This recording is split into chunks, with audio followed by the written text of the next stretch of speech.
Hello there everybody, Oimon here, and welcome back to Mass Effect. Woohoo, yeah, we're in. Okay, yes, looking forward to this. Been kind of eager to get back into Mass Effect again. I'm kind of enjoying my Mondays again now, so that's good. And we had a good day yesterday. I think ended up slightly shorter than planned, but you never quite know how long it's going to take you to get through a game. You know, you look at some person playing it, they do it in 3 hours, you play it, you do it in 2, and you think, well, either they're really bad or I'm really good.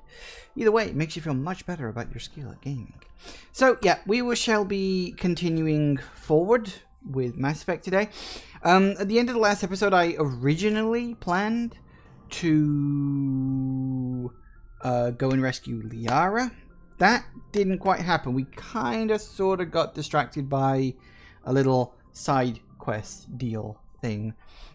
But that's okay. That's not a problem. We'll do the side quest, and I think this side quest leads to another side quest. So we'll do that one. Then we'll go and rescue Liara. So yes, that is the plan for today. Of course, once I actually rescue Liara, I've got to make a decision on who I'm going to pork.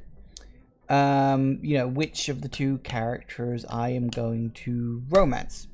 Because here's the thing. If I'm going to carry the relationship all the way through all 3 games, which I might, I could do that. The real question is it Kaidan or is it Liara? Now, of the 2 characters, personally, I think Liara is more interesting. She's certainly more fun, I think, than Kaidan is. Kaidan always seemed a bit bland. He was a bit better written in the 3rd game, I think. A little bit, but then he spent like half the game in a fucking hospital anyway, so spoiler alert for the 3rd game. So yeah, I mean, personally, I'm currently sort of leaning towards Liara. Oh, excuse me. Hang on, I got something stuck in me throat. Hang on, let me have a drink.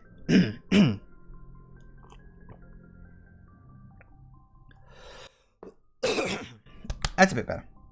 Right, okay.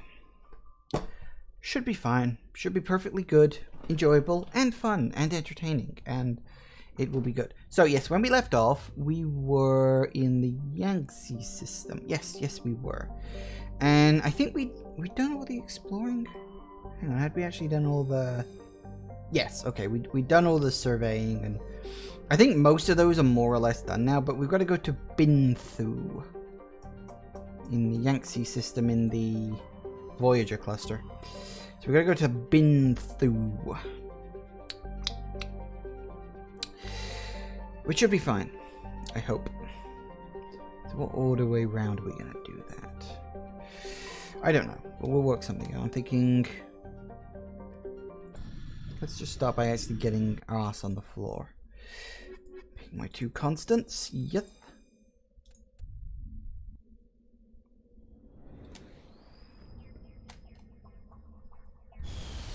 Alright, down we go. And ka-chuck.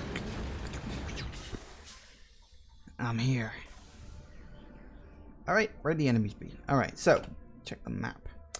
So we got that. We know that just up around about here-ish, there is... No, we don't want to return to Normandy yet. That would be very stupid. So we could go... So let's start with the object of interest first. So we'll start by going in this direction. Forward! Across the great sort of greeny yellow... Well, I suppose it's mostly yellow. It's probably very sulfurous. Hard to say. I don't know. But look, it has a moon that looks very similar to one of the other moons you can see at some point in this game. Shh! It's not copy and pasted at all. I totally didn't call one of the previous episodes Prefab Galaxy for a reason. I always try to think of some name that's going to be fun when I title my videos. But I will say it's very hard when live streaming because crap. Damn it. Because you don't necessarily know what a game is going to contain. You know, you can take a guess at it, but you don't necessarily know what to expect in a game. But obviously, I mean, in Mass Effect, the game I've obviously played before, so I sort of know where we're going. I mean, I called the odd one out today because we're picking up Liara, and it's like the first major mission, and considering I've spent literally like I don't know, what do we got, 4 hours or so? Excuse me, 4 hours or so of you know, me just wandering around the galaxy doing side quest shit. I'd say more or less it's fine for me to call this one the odd one out. Because this is the thing about games like this and Fallout and, you know, large open world games is like they're 80% side questing. Not that that's bad or anything like that, but it is interesting when you actually, whenever you look at that. Right, so we want to go up first. Onwards! We're going to deal with Cerberus. Back when they were just a rogue spec op operation. How they went from what is effectively a rogue spec op operation to semi-legitimate business interest organization, I have no idea. But apparently they did, so there you go. Alright, let's go.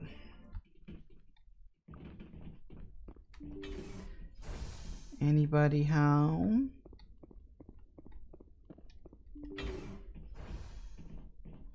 And I do like the way they built on the Cerberus idea from the first game. Hello. Woo!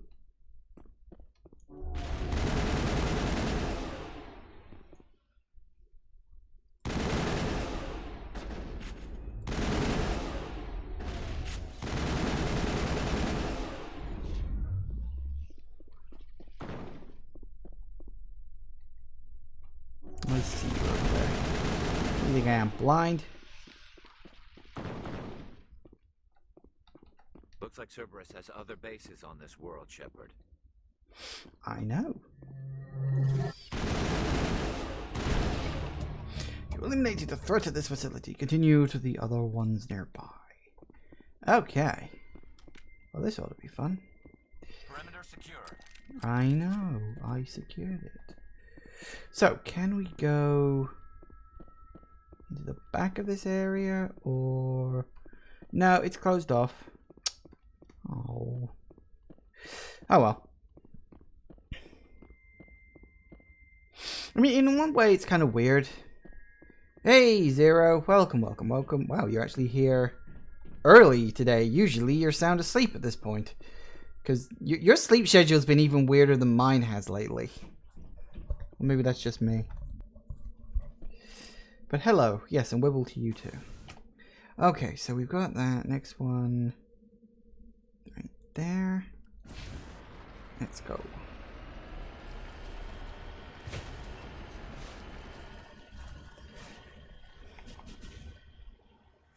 Woo!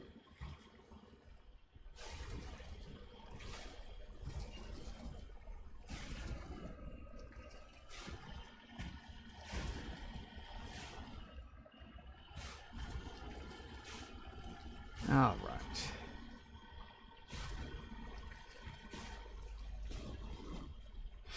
But at least you actually get to watch something, like, important today, Zero, because I know for a fact you never got past the Citadel section in Mass Effect, with perfectly understandable reasoning behind that, believe me.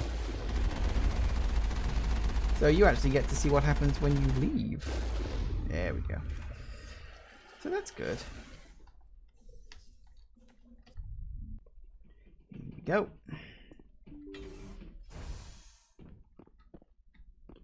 Ooh, any goodies to pick up? Nope, it's all empty. Honestly, these people are so cheap.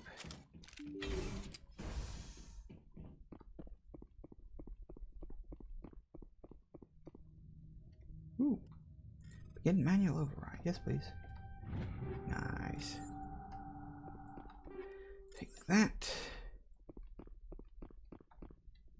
remember using the Mako tank for brief periods. Oh well, fair enough. Go, go, go! Time to die. Ooh, leveled up. Alright.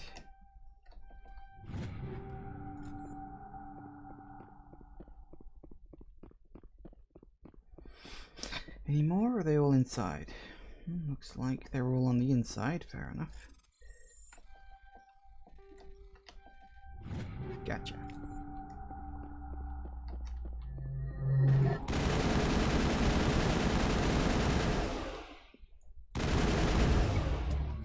There's no sign of Kahoku among the creeper corpses. He must be one of the other labs. I wonder what Cerberus horrors we'll find at the next base.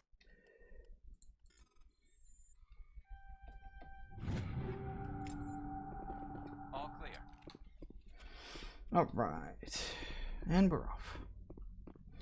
Yes, but I've got a couple of small mini quests to do, little side missions, or what are they called? Assignments, I think. And that'll be fine. And then we'll actually be able to do an actual story mission. As opposed to... let's see, we want to go about there-ish? I think. Dead south.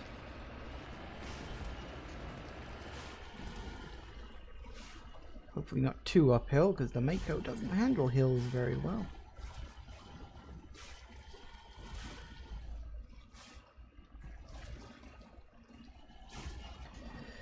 Alright. Here we go. Up. There you are. Straight ahead. Assuming I can go in a straight bloody line. Ah! I got it. I got it. I got it. Cover me. Good job that thing's got really good suspension, otherwise everybody would have massive whiplash the way I drive that thing.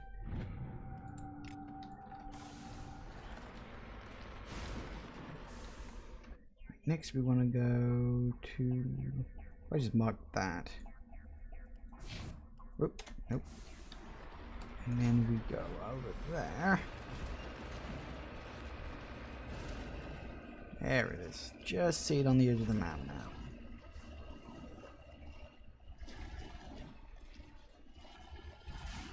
Come on. Come and get it. Lovely. Ooh.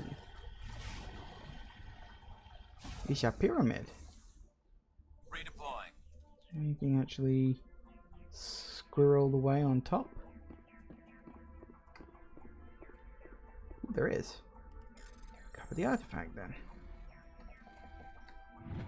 Nice, Prothean data disk. Lovely.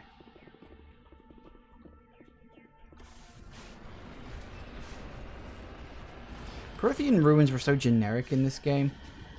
Then again, everything was a little generic in this game. It was just that sort of game, I guess. That's why I like the second one better. The universe feels a lot more fleshed out. Even if they did spontaneously starting, you know, adding in new creatures and stuff. Which didn't really make much sense, but whatever. Ooh. Oh, only one. Oh well, I'll take it, I guess. Whoop. Alright. I did level up, but I'll complete the quest first.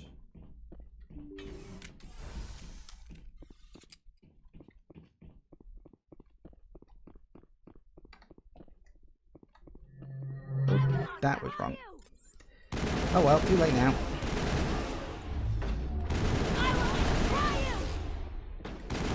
Really, really won't.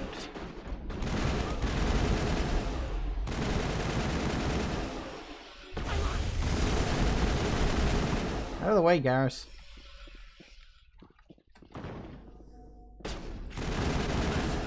Shepard. We owe Kahoku that much.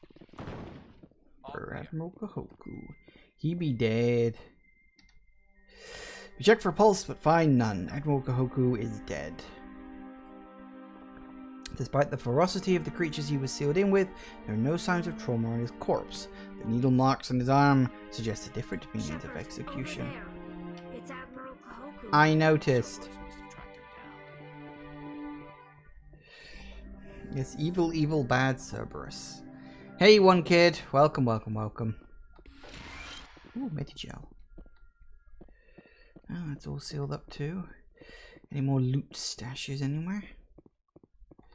So, UNC Cerberus finishes when you find Kahoku, but then it's replaced by UNC Hades Dog, where we've got to go to Nepheron in the Columbia system of the Voyager cluster, which I think...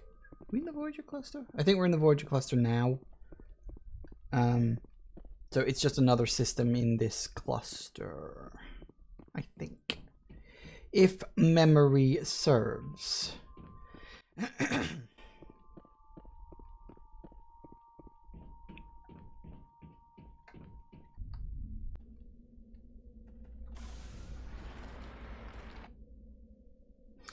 Alright, back to the Normandy.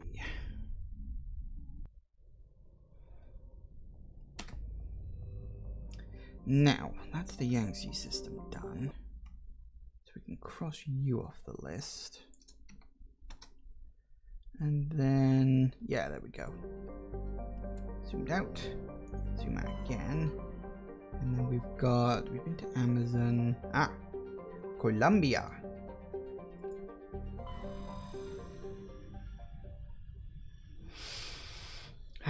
Let's go. All right. So we got Closia is inert. That has a rare metal on it. Surveyed. Nepheron is where we need to land, and Gromar has something on it. What is it? League medal. Nice.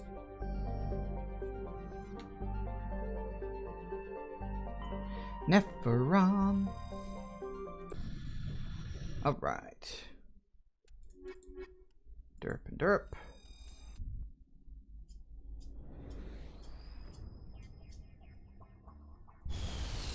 Incoming.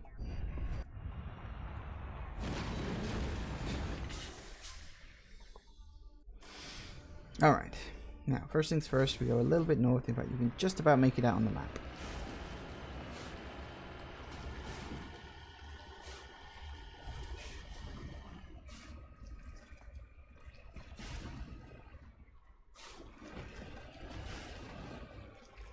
Come on. Up you get. Come on, go, go, go, go, go, go, go. Yes, yes. Woo! Banzai!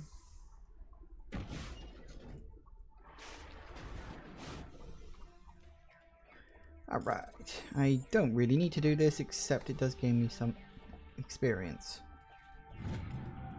So I might as well. Alright, so now we head southeast-ish.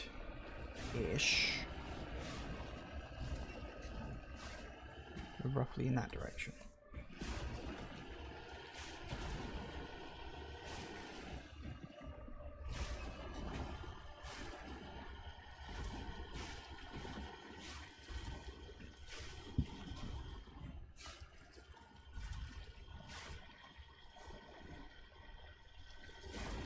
There it is. All right.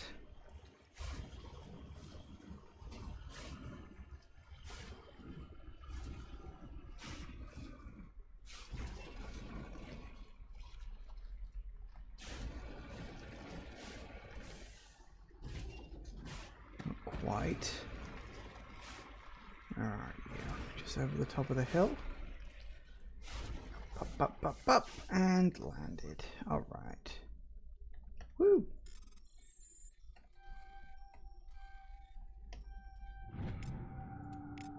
Sweet. Basically just a glorified geologist. So we need to go to about there, I'd say. Roughly. All I really do is just walk around, pick up dead remains, and mark the locations of important minerals. And that's literally about all I do, really. Occasionally I may get involved in a gunfight here or there. I'm basically Indiana Jones, but in space.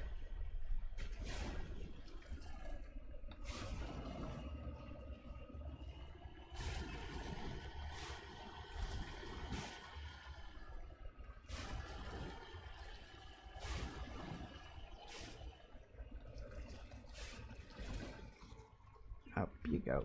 Up, up, up, up, up, up, up, up. Come on. There you go. Oh no. Whoa. I got it.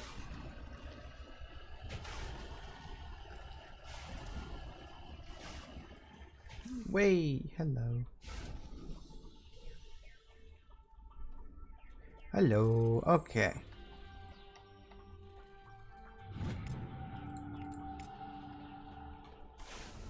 Probably shouldn't talk to strange minerals. Don't know where they've been. Right, so now we go in that direction.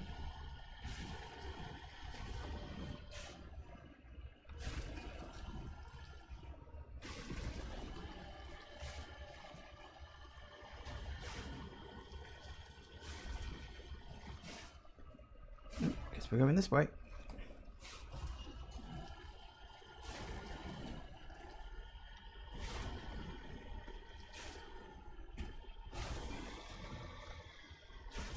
There it is. It's an object of interest. It's just a broken piece of metal on the floor. It's supposed to be a probe, but I'm not sure why it looks like that. Looks like a giant claw. Alright. Sweet. Okay, now we need to go... It's about there. Maybe there? Yeah, there might be a better... That almost certainly looks like it's guarded by a Thresher Maw. Large, wide open plain. Probably a Thresher Maw.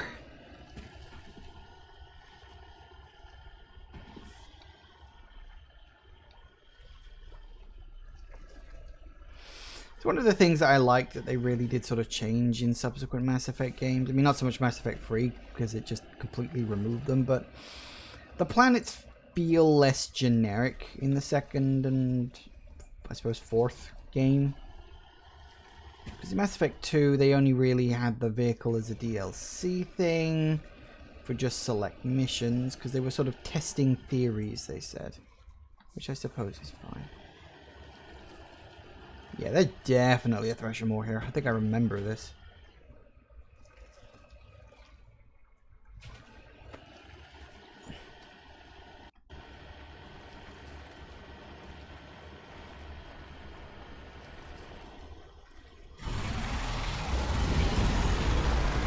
Hello.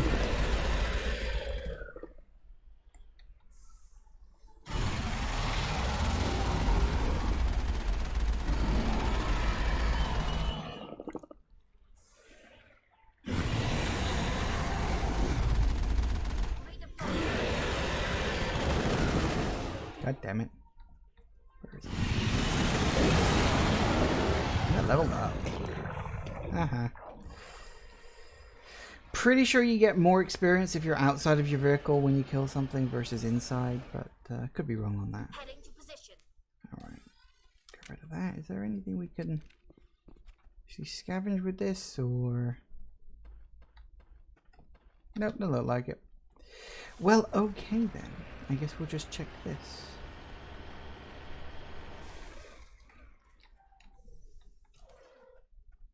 What we got? Ooh, hard level decryption. Ooh, so much orange. I hate it. Ah! Can I get in there? Oh! Fuck up. Yes!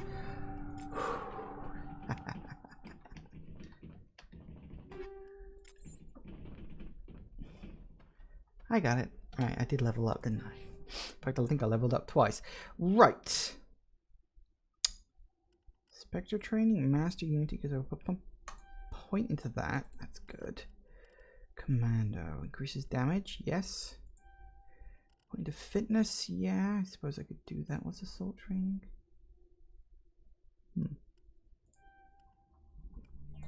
And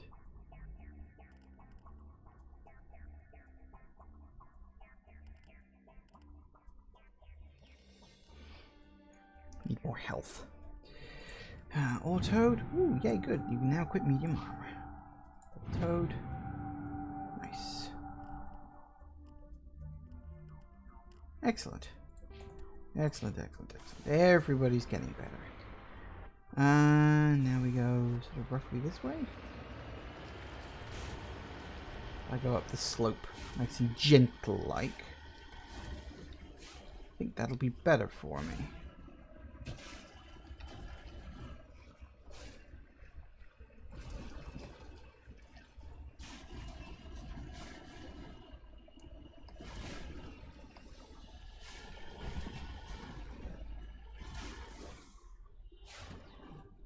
Oh, there you are. Yeah, modified person. Well, he looks fun.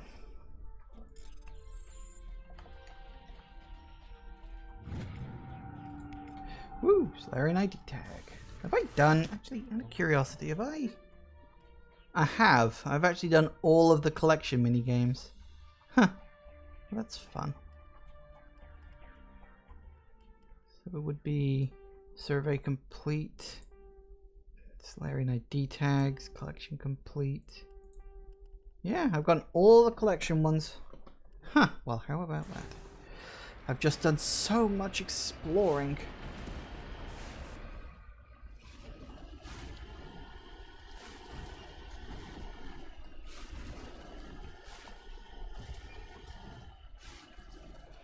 Whee! Hello. Oh boy. I love this gun.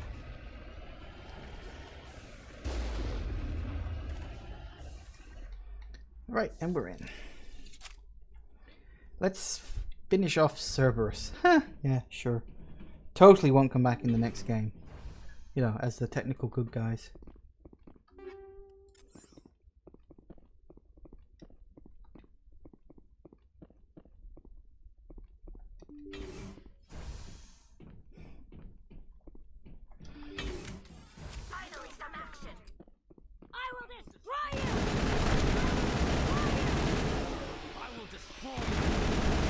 I love their canned dialogue. It's so funny.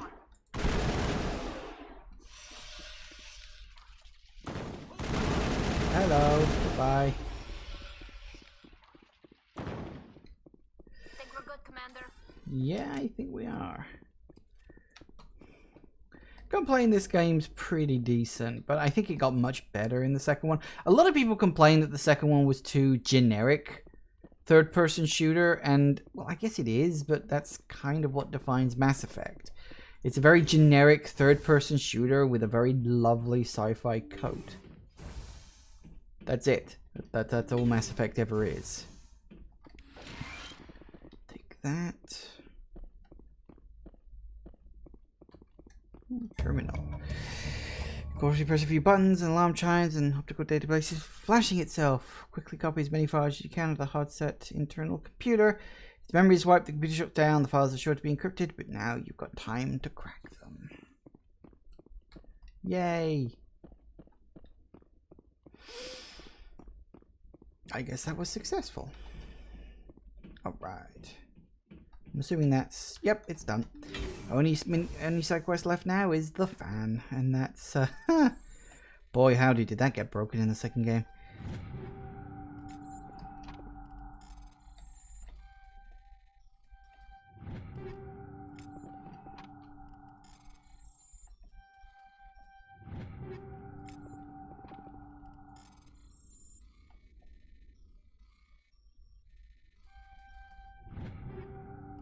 Excellent stuff. Pretty good at that again. I sort of got back into my stride in playing it. Ooh, hello. Easy decryption. Ah, get in there. And one upgrade kit. Excellent. I'm assuming that means we've probably got a lot of stuff right now. What have we got? We got the Spectre Master gear.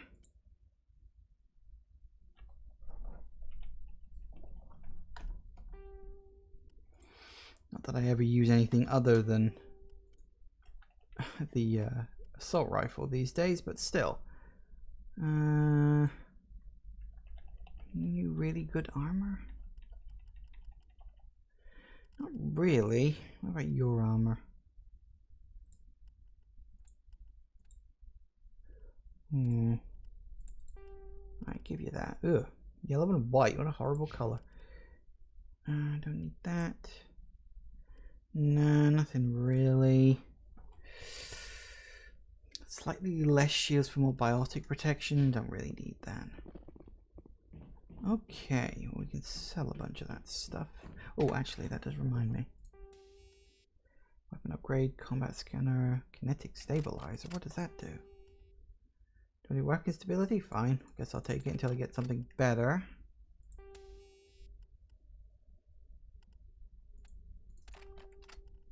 Shield bypass. Yes, please. So what we got? Kinetic barrier 5. More shields. Shield recovery and hardening. Smash damage. Yeah, stick with what I got. Alright, we be good. We be good. Excellent. So that's the end of Cerberus, for now at least, in this game. And we'll now be moving on. So that should be all the side quests. The only thing left to do now would be... yeah, let's go rescue Liara. Let me pop down and sell some of my stuff, actually. I've got a lot of inventory now, so I'll sell it. Especially now that I've been through it all. And back to Normandy. Alright, so we can cross you off. Nope, what you doing? Get rid of all of that. Excellent, excellent, excellent. Brilliant. Alright, let's go to the shop. Actually, hang on, let me just check something real quick. Now we're good on that. Alright.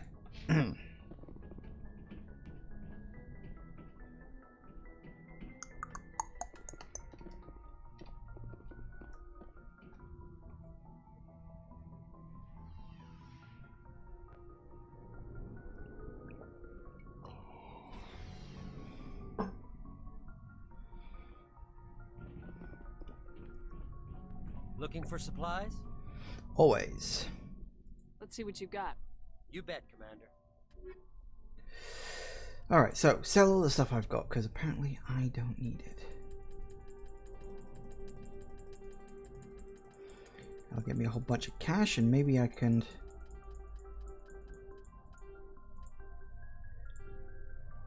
buy some more Spectre gear.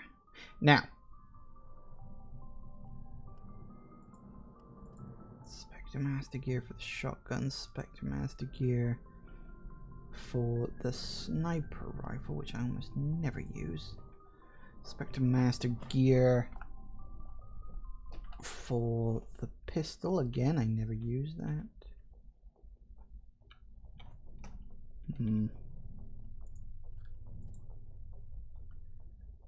So I got 50.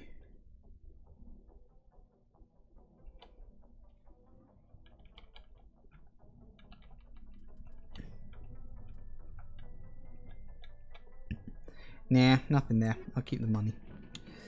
That's cool. I'm sure there'll be something useful eventually.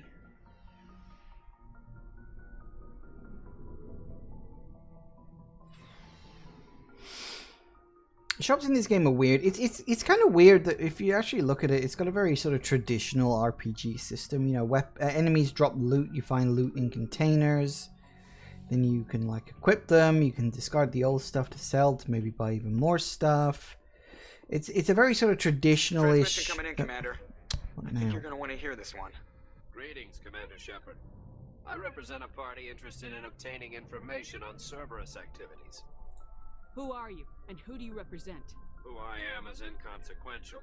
Suffice to say, I am an agent for the Shadow Broker. You see, Admiral Kahoku contacted my employer looking for information on the location of any Cerberus facilities. We provided that information on the promise that he would turn over copies of all files gathered from the Cerberus systems to us. Did you have anything to do with Admiral Kahoku ending up dead? We had no reason to harm him. He was going to provide us with information about Cerberus. Information that is now in your possession. You must have some connection to Cerberus.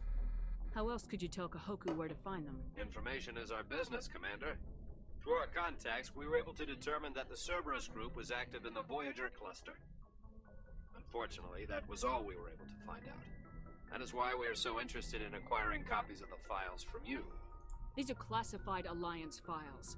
I'm not handing them over to you. Be reasonable, Commander.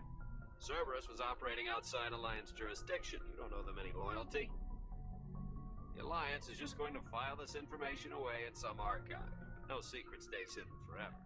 Eventually, someone somewhere will deliver it into our hands. Might as well be you. Transmit the files to us and you will be well compensated. Ooh, tough choices, but no. My loyalty is to the Alliance, not the Shadow Broker. That is unfortunate, Commander. My employer will remember this the next time you need something from us. Oh well. It's a good job we're never actually going to need anything from him then. Right, so now we've done all that, we can finally, after so long, we can finally go to Liara's dig site. Which I think is in Knossos.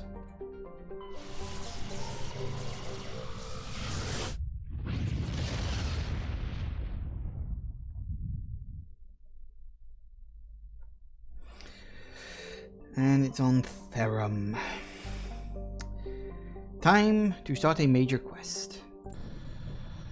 Finally. It took bloody long enough, didn't it? Oh god.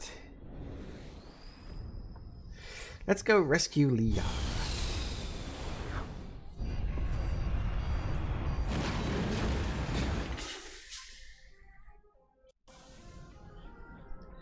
Commander, I'm Alright. picking up some strange readings. Really strange, like off the damn charts.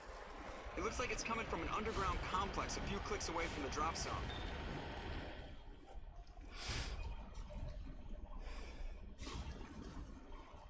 Now we're actually into the meat of the game. The actual story starts to develop now. It's not just side stuff for the next game.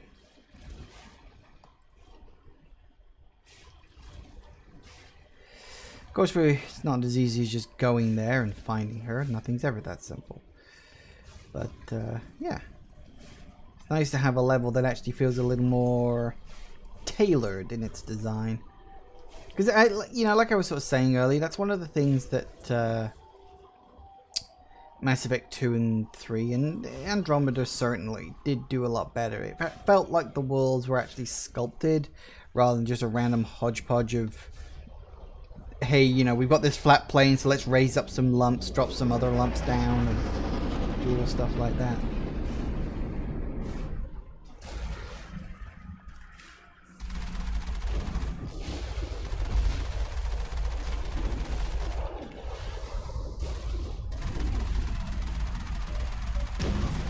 Hello, Geth Armature. Goodbye, Geth Armature. I know we did. I was the one getting them all. NPCs love to spout their dialogue. As you can imagine, you don't want to go in the yellow stuff, well, orange stuff. It's kind of sort of lava. Trying to knock down the front door seems stupid. Maybe we can find a side window? I could get in here.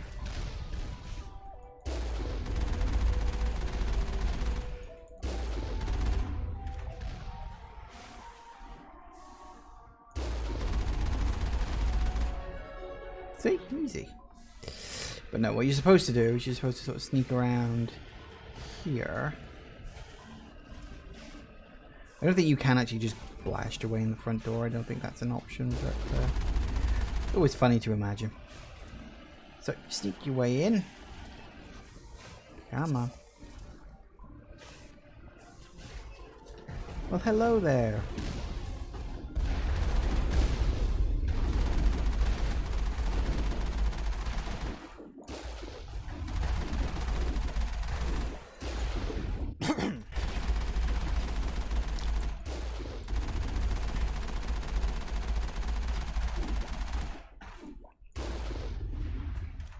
Gotcha. Any more?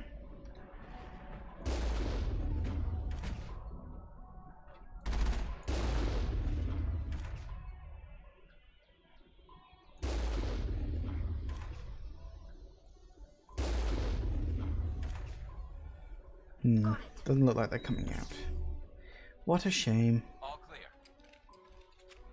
I guess we'll have to go in to see them to play.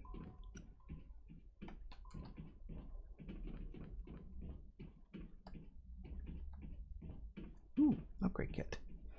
What you got? Terrible.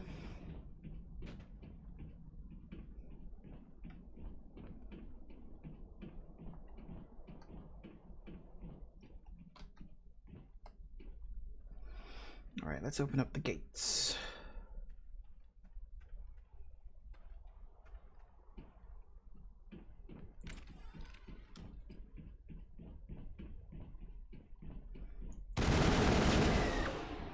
Bye-bye.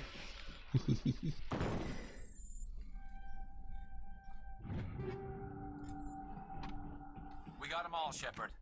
I am aware of that. Technically we haven't, because there's still one left over into the building. But we will get to him when we get to him. Not an issue at all.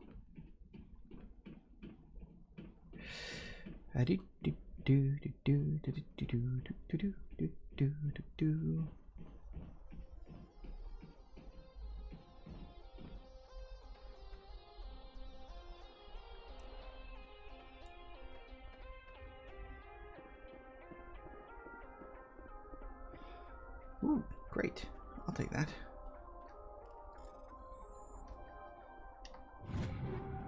Alright. Pretty sure there's another guy in here. Can't remember exactly where, but... No, oh, wait, is it on the other side? It might be on the other side. Hello, Deadeye! Welcome, welcome, welcome, welcome, welcome. Ah, yes, he's in the other one.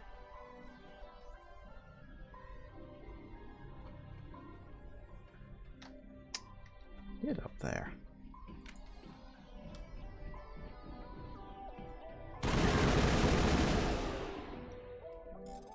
Easy.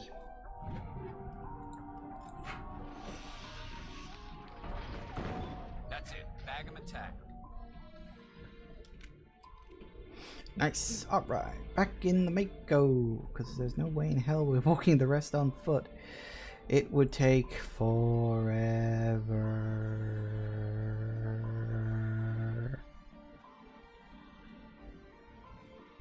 Okay, hop on in. And we're in. We're off.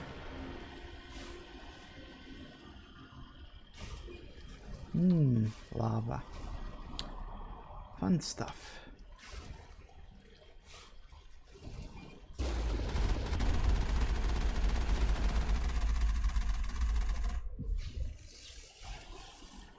Down he goes.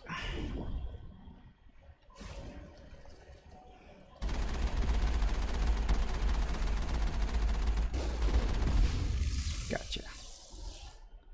Easy to take those guys down.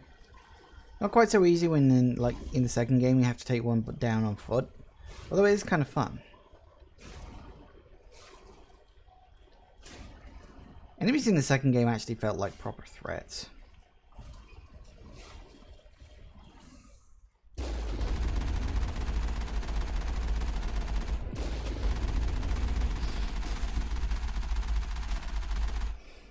Gotcha. Oh, hello. Where'd you come from?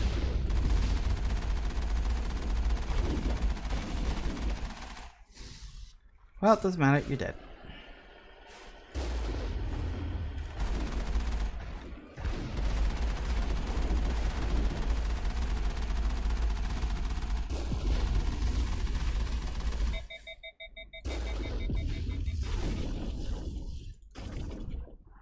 Gotcha. This thing's got... Whoa! Careful. This thing's got good shields. So I like that. Shields are good.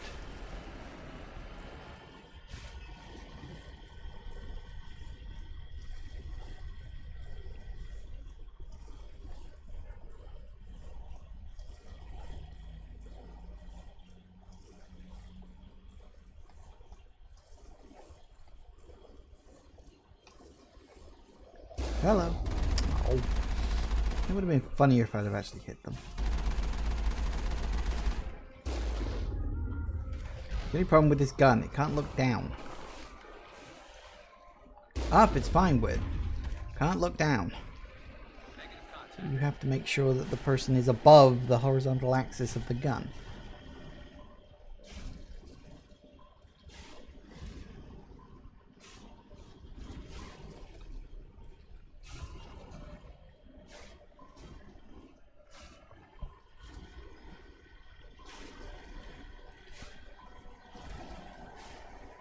Up we go.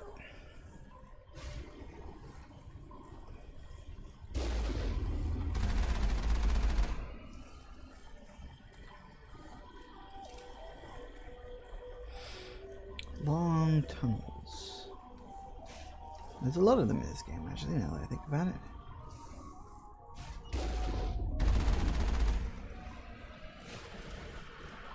Nice and easy. Ah, we should almost be at the point. Yeah, in fact, right here.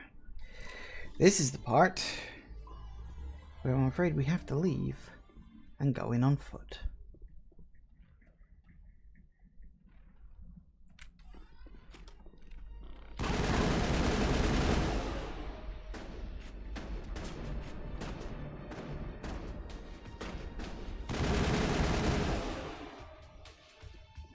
Nice.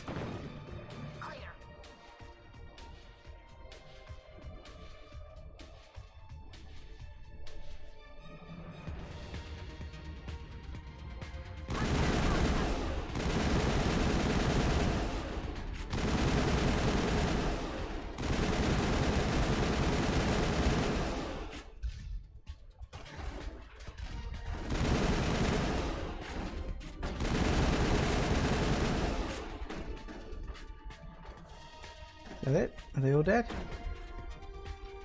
I don't know, are they? Doesn't sound like it. Ah. Get rid of the shield, don't need that.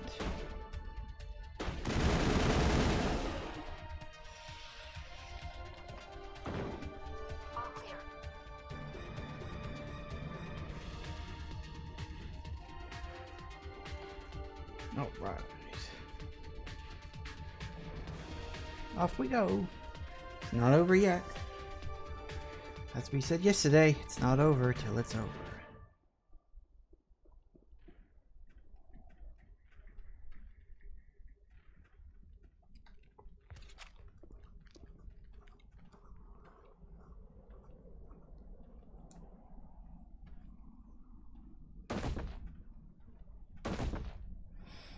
Hello, Mr. Creepy Crawly person.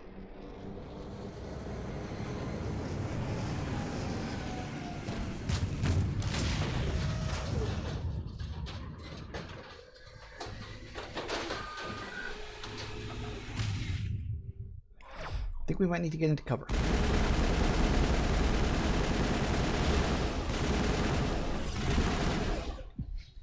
Whoa, careful there.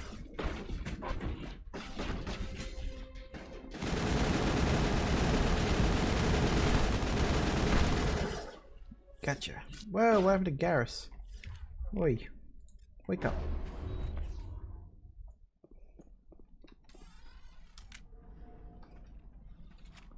Honestly, what the hell do you think you're doing? Dying on me like that. How rude. Right, anyway, I think that's your lot. So, yay, did I level up? I did level up. Yay. First, I think I've leveled up twice again. Always seem to do that these days. Right, okay, so Spectre training's done. So, Commando, I guess. Combat armor.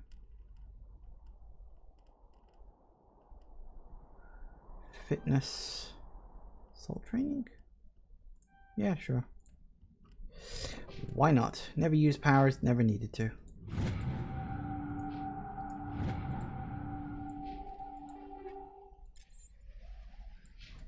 Oop, more stuff in the codex. Knock all that off, thank you.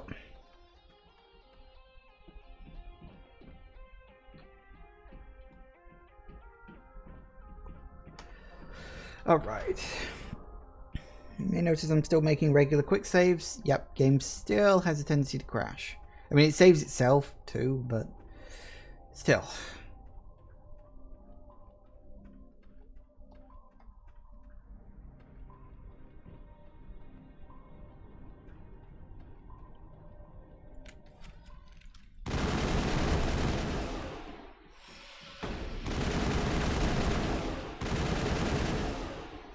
Bye-bye. Clear.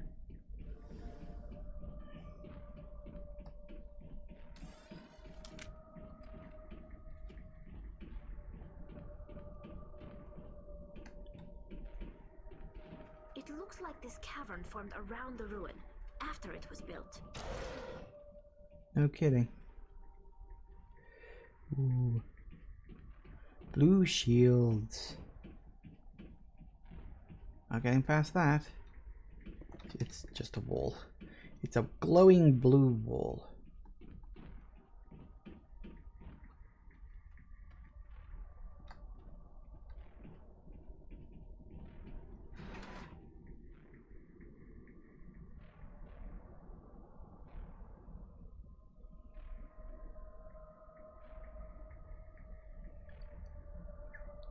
More elevator shafts. Just goes on and on and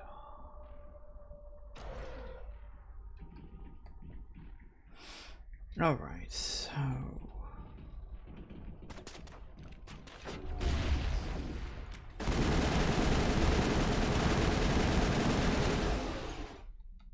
I wonder what Liara's looking for in here. Most Prothean ruins have nothing more than dead instrumentation. that's a good question. We'll ask her when we find her, shall we? Apparently I'm decided to be a bit of a rebel and stand in there sideways for some reason, so that's a thing. Oh no.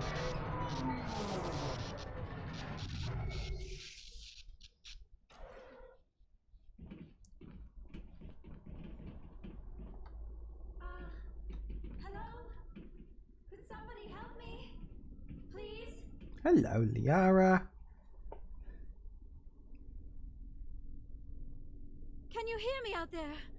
I'm trapped. I need help. Are you okay? What happened to you? Listen, this thing I'm in is a Prothean security device. I cannot move, so I need you to get me out of it, all right? How did you end up in there? I was exploring the ruins when the Geth showed up, so I hid in here. Can you believe that? Geth beyond the veil! Would you believe? Yes, I can activated believe the tower's that. defenses. I knew the barrier curtains would keep them out. When I turned it on, I must have hit something I wasn't supposed to.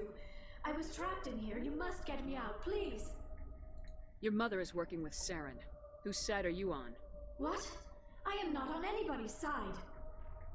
I may be Benezia's daughter, but I'm nothing like her. I have not spoken to her in years. Please, just get me out of here. We just need to figure some way past this energy field. It's a Prothean barrier curtain. I knew it would keep me safe from the Geth. When I turned it on, I must have hit something I wasn't supposed to. I was trapped in here. You must get me out, please. We'll find some way to help you. There is a control in here that should deactivate this thing. You'll have to find some way past the barrier curtain.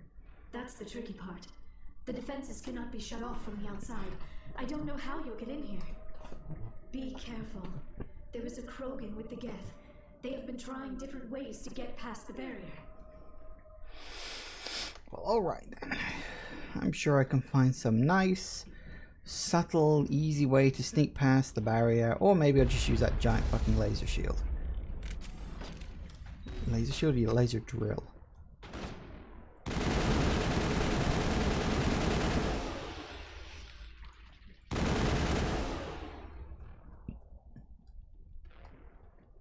Area secured. Woohoo! Alright. So, if memory serves, we have a giant laser drill that just so happens to be positioned in the right way.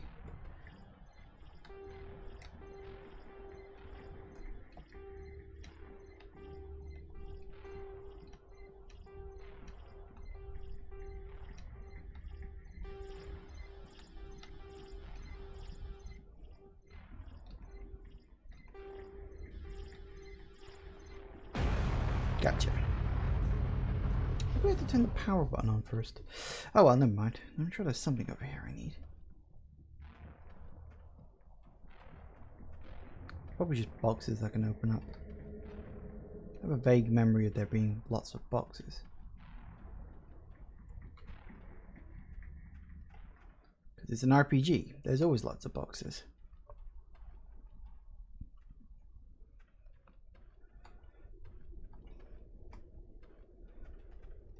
Woohoo! Not only does that mean loot, it also means experience points. I need a lot of those. I'm gonna get to level 60.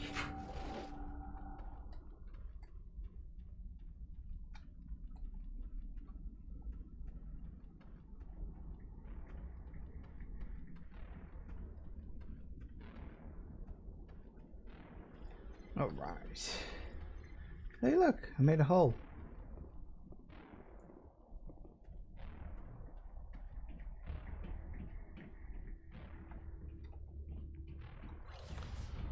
And up.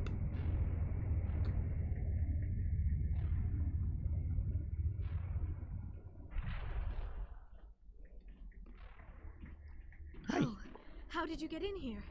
I didn't think there was any way past the barrier. We have to get you out of here before more Geth arrive. Yes, you're right. I've seen enough of them to last a lifetime. That button should shut down my containment field.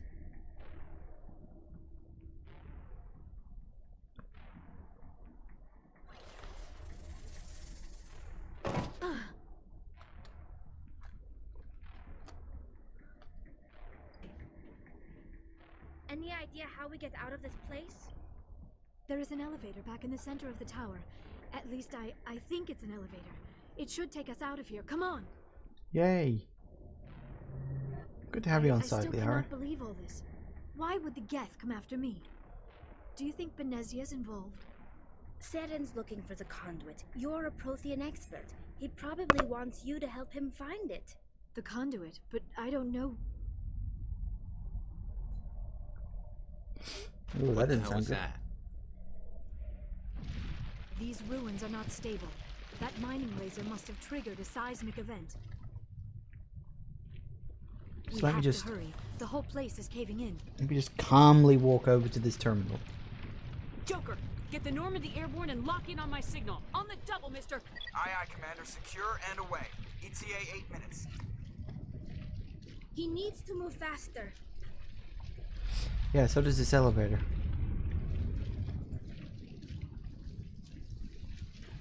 Up, up, up.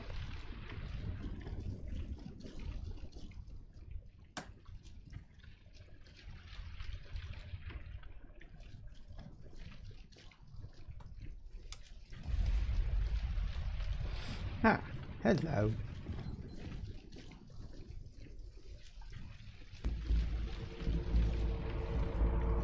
Remy, don't. That would be no fun. In case you didn't notice, this place is falling apart. Exhilarating, isn't it? Thanks for getting rid of those energy fields for us. Hand the doctor over. Whatever it is you want, you are not getting it from me. She'll stay with us, thanks. Not an option. Saren wants her, and he always gets what he wants. Kill him. Spare the Asari if you can. Not, doesn't matter.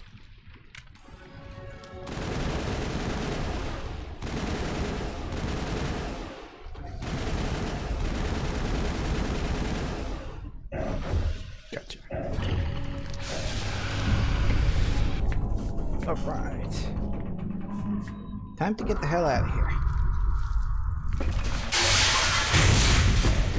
It's got loud all of a sudden. Really loud. Okay. What sort of cutscenes didn't drop the audio down?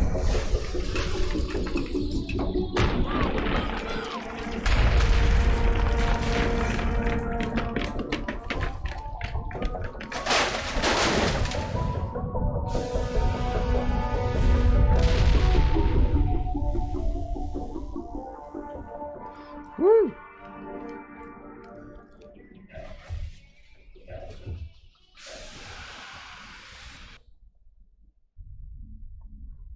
Made it, yeah. Too close, Commander. 10 more seconds we would have been swimming in molten sulfur. The Normandy isn't equipped to land in exploding volcanoes. They tend to fry our sensors and melt our hull. Just for future reference. We almost died out there, and your pilot is making jokes? Joker pulled our asses out of there. I think he's earned the right to a few bad jokes. I see. It must be a human thing. I don't have a lot of experience dealing with your species, Commander. But I am grateful to you. You saved my life back there, and not just from the volcano. Those Geth would have killed me or dragged me off to Saren. What did Saren want with you? Do you know something about the conduit? Only that it was somehow connected to the Prothean extinction. That is my real area of expertise. I have spent the past 50 years trying to figure out what happened to them. Just how old are you exactly? I hate to admit it, but I am only 106. Damn! I hope I look that good when I'm your age. Shut up, Ashley. A century may seem like a long time to a short-lived species like yours, but among the Asari I am barely considered more than a child. That is why my research has not received the attention it deserves. Because of my youth, other Asari scholars tend to dismiss my theories on what happened to the Protheans. I've got my own theory on why the Protheans disappeared. With all due respect, Commander, I have heard every theory out there. The problem is finding evidence to support them. The Protheans left remarkably little behind. It is almost as if someone did not want the mystery solved. It is like someone came along after the Protheans were gone and cleansed the galaxy of clues. But here is the incredible part. According to my findings, the Protheans were not the first galactic civilization to mysteriously vanish. This cycle began long before them. Where'd you come up with this theory? I thought there wasn't any evidence. I have been working on this for 50 years. I have tracked down every scrap and shred of evidence. Eventually, subtle patterns start to emerge, patterns that hint at the truth. It is difficult to explain to someone else. I cannot point to one specific thing to prove my case. It is more a feeling derived from a half-century of dedicated research. But I know I'm right, and eventually I will be able to prove it. There were other civilizations before the Protheans. This cycle has repeated itself many times over. Interesting. If the Protheans weren't the first, then who was? I don't know. There is barely any evidence on the Protheans, even less on those who came before them. I cannot prove my theory, but I know I am right. The galaxy is built on a cycle of extinction. Each time a great civilization rises up, it is suddenly and violently cast down. Only ruins survive. The Protheans rose up from a single world until their empire spanned the entire galaxy.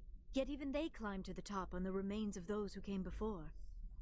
Their greatest achievements, the mass relays and the Citadel, are based on the technology of those who came before them. And then, like all the other forgotten civilizations throughout galactic history, the Protheans disappeared. I have dedicated my life to figuring out why. It's funny looking back on it, like pretty much all the information you need about the Mass Effect trilogy is in this discussion right now. They were wiped out by a race of sentient machines, the Reapers. The Reapers? But I have never heard of. How do you know this? What evidence do you have? There was a damaged Prothean beacon on Eden Prime. It burned a vision into my brain. I'm still trying to sort out what it all means. Visions? Yes, that makes sense. The beacons were designed to transmit information directly into the mind of the user. Finding one that still works is extremely rare. No wonder the Geth attacked Eden Prime. The chance to acquire a working beacon, even a badly damaged one, is worth almost any risk. But the beacons were only programmed to interact with Prothean physiology. Whatever information you received would have been confused, unclear. I am amazed you were able to make sense of it at all. A lesser mind would have been utterly destroyed by the process. You must be remarkably strong-willed, Commander. This isn't helping us find Saren, or the conduit. Of course, you're right. I am sorry, my scientific curiosity got the better of me. It always does. Unfortunately, I do not have any information that could help you find the conduit, or Saren. I don't know why Saren wanted you out of the picture, but I think we'll be a lot better off if we bring you along. Thank you, Commander. Saren might come after me again. I cannot think of anywhere safer than here on your ship. And my knowledge of the Protheans might be useful later on. And her biotics will come in handy when the fighting starts.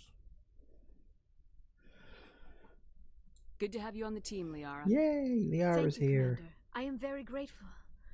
Oh, I am afraid I am feeling a bit lightheaded. When was the last time you ate or slept? Dr. Chakwas should take a look at you. It is probably just mental exhaustion, coupled with the shock of discovering the Prothean's true fate. I need some time to process all this. Still, it could not hurt to be examined by a medical professional. It will give me the chance to think things over.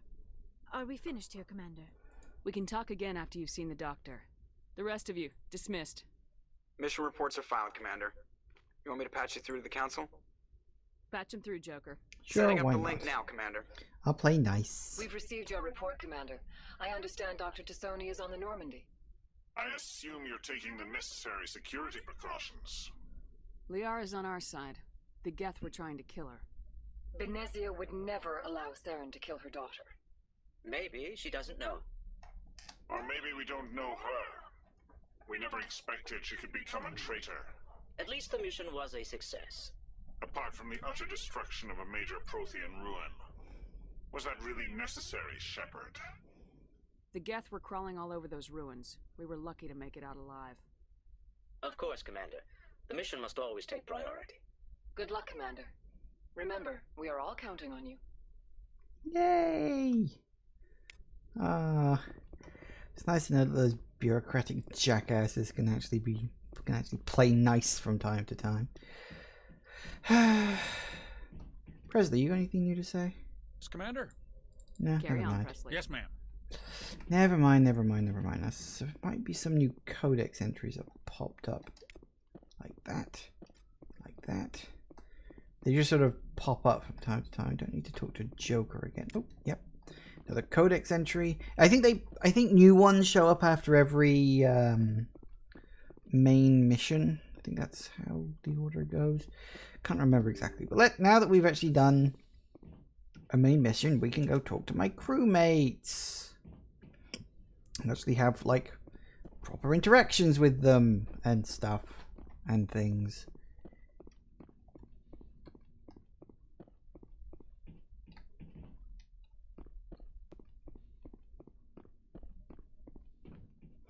Alright, now we'll talk to Caden later. Oh, is there one down here? Nope. Alright, so there's one around somewhere. We'll talk to Liara first, seeing as she's the one we've decided that we're going to romance. Gotta get those alien tentacles. Yes, Commander? Is there something you need? No, I should go. Never mind. Goodbye, Commander. Hello, Liara.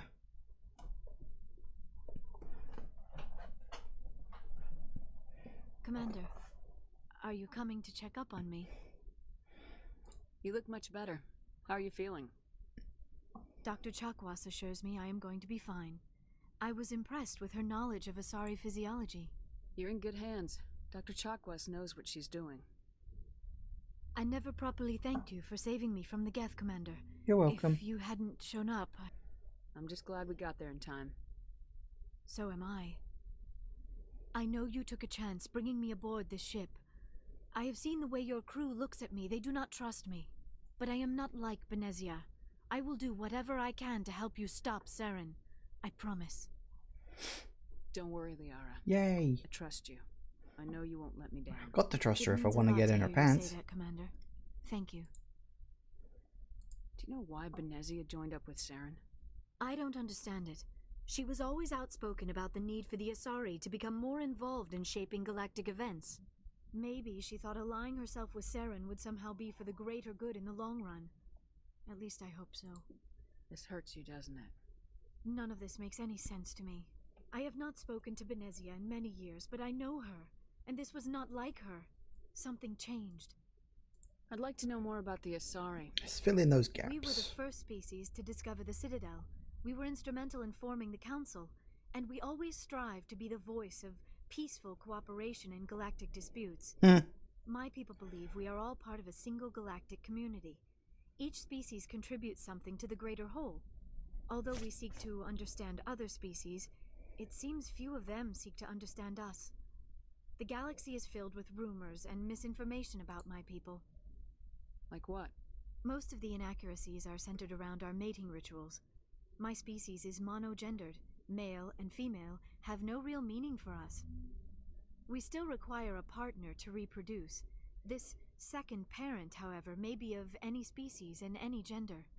Does make you wonder, like, how does that happen? Like, evolutionary?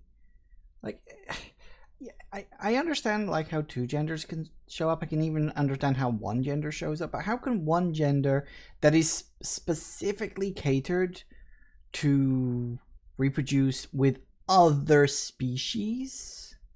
I mean, the whole definition of a species is something that can only produce with itself, so... I don't understand. Your species can mate with anyone? Like, evolutionary-wise, I don't get how that really works. Not as you understand it. Physical contact may or may not be involved, but it is not an essential element of the union. The true connection is mental. Our physiology allows us to meld with other beings. We can touch the very depths of their minds. We explore the genetic memory of their species. We share the most basic elements of their individual and racial identities. We then pass these traits onto our daughters. It is how we learn to grow as a species and how we develop a greater understanding of other races. What happens to your partner after the union? Every relationship is different. Some unions are a single encounter with both parents parting ways afterwards. Others can be more long-term. Sometimes an Asari and her partner will stay together for many decades. Do you know who Matriarch Benezia chose as her partner? She rarely spoke of her partner. Though I know my father, if you want to use that term, was another Asari. I thought you always needed another species to serve as one of the parents. Think about it, Shepard. If we were not able to mate with our own species, we would have died out long before we ever mastered spaceflight and left our homeworld. Union with our own kind is no longer common, not for the purposes of reproduction. Most Asari believe it weakens our species. Asari daughters inherit racial traits from the father species. If both parents are Asari, then nothing has been gained, or so conventional wisdom would hold. I am what is sometimes called a pureblood. Though no Asari would ever be cruel enough to say the word to my face, it is a great insult among my people. It is possible Benezia's partner was embarrassed by their union. She may have been too ashamed to publicly acknowledge me as her offspring. Maybe she wanted to meet you but couldn't. Something could have happened to her. Maybe she passed away. You might be right. I hope you are. But I have no way to know for sure. Benezia never spoke of her partner. Whatever happened, it caused her too much pain to dwell on it. She raised me by herself, though that is not uncommon. I think we do actually get to meet Many Asari Liara's raise father their at children one alone, point. particularly if the father species is short-lived. Often the partner will pass on long before Third the game, child I reaches think. maturity. Didn't we already ask her who was your father? You Asari live for 1,000 years. What happens when your partner dies? Few sapient species live as long as my kind. We have learned to take a philosophical approach to our unions. We do not focus on the inevitable loss of our partners. Instead, we enjoy the time we spend with them. And even after they're gone, a part of them lives on in us. The union is a connection that transcends both time and space. Do you know who Matriarch Benezia chose? She rarely spoke. No, I've already asked her that. Though I know Benezia never told you her partner's name?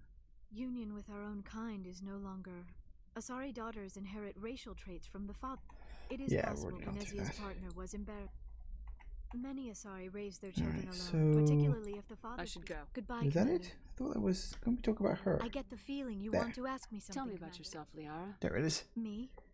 I am afraid I am not very interesting, Commander. That's true. I spend most of my time on remote digs, unearthing mundane But you are items more buried in interesting, long-forgotten slightly, Prothean than ruins. Caden. Sounds dangerous. And lonely.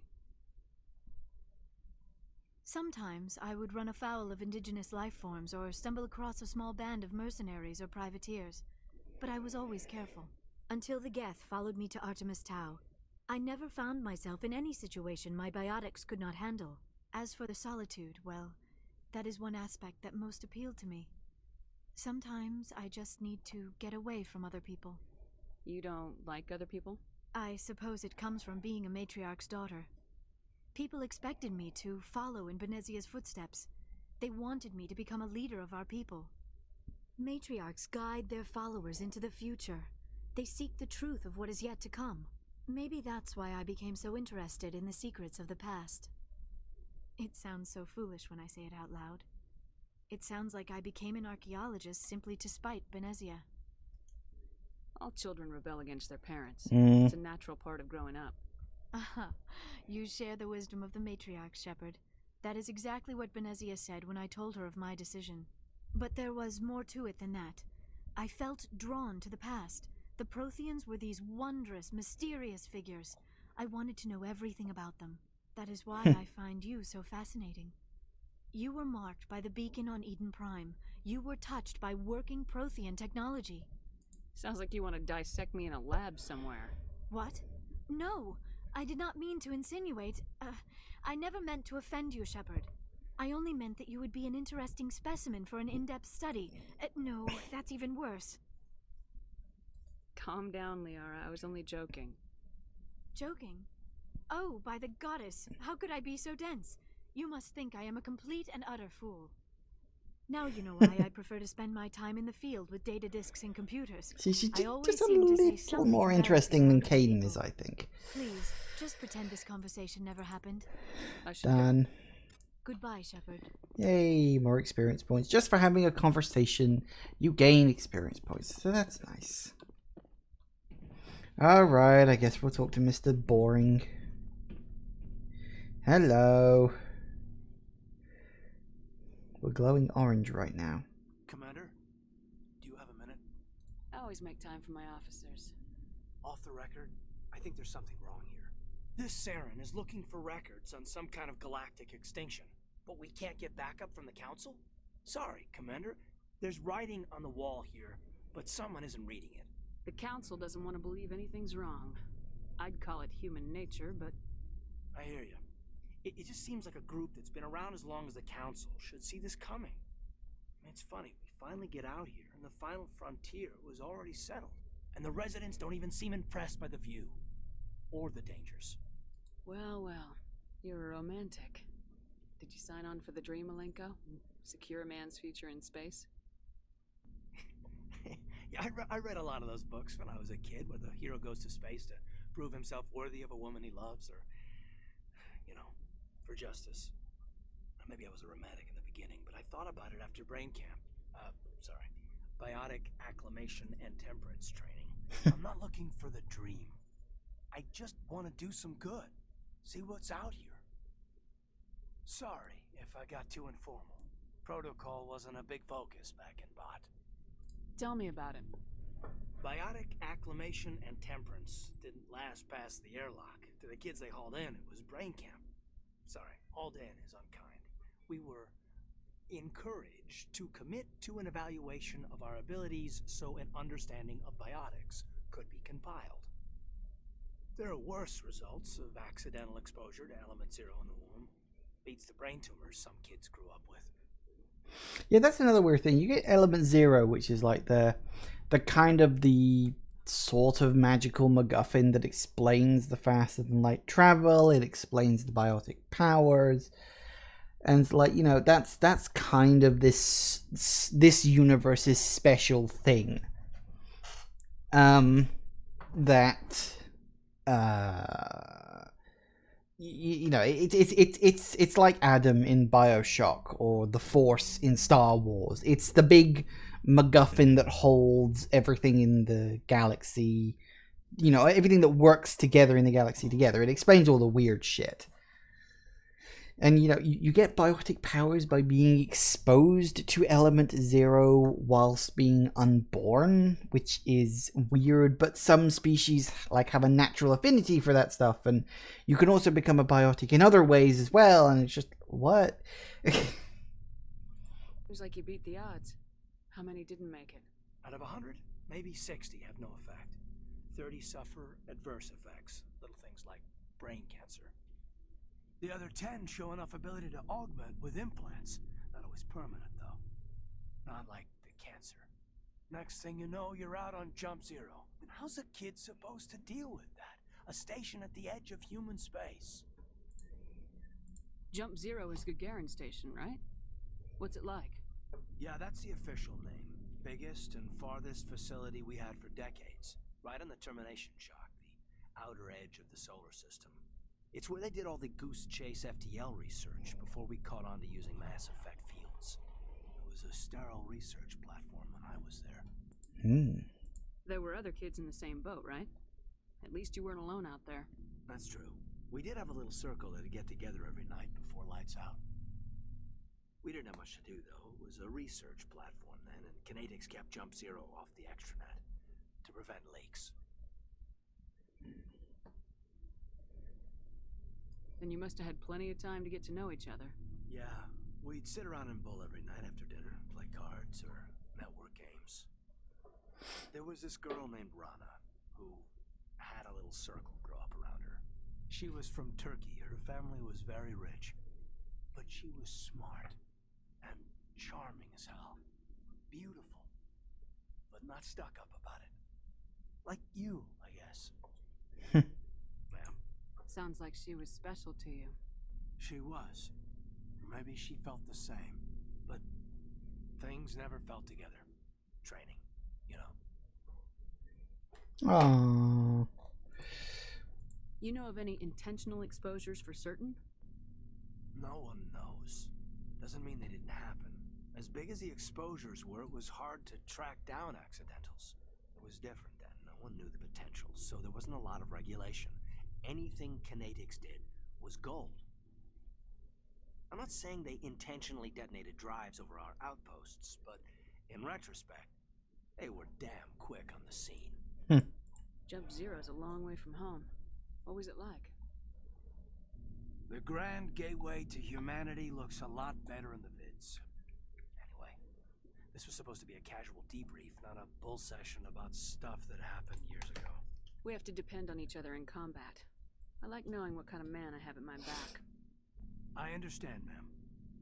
I won't let you down. You, make a habit of getting this personal with everyone? I didn't say I did this for the whole crew. We should talk again. No, just the 6 people. I'll need some time to process that, Commander. Yeah, anyway. I don't want to get too informal with him, otherwise I'll end up with both him and Liara confronting me towards the end of the game. It's like, hey, you're gonna have to pick someone. I was like, it's the future. Can't I just love everyone? You'd think that would be a thing. Right. Garrus, I need to talk to you. Commander, how are you? Why did you want to be a C-Sec officer in the first place? That's a good question. There were several reasons, I guess. Like what? Probably the same. You have to talk to him after every major mission in order to trigger his big quest.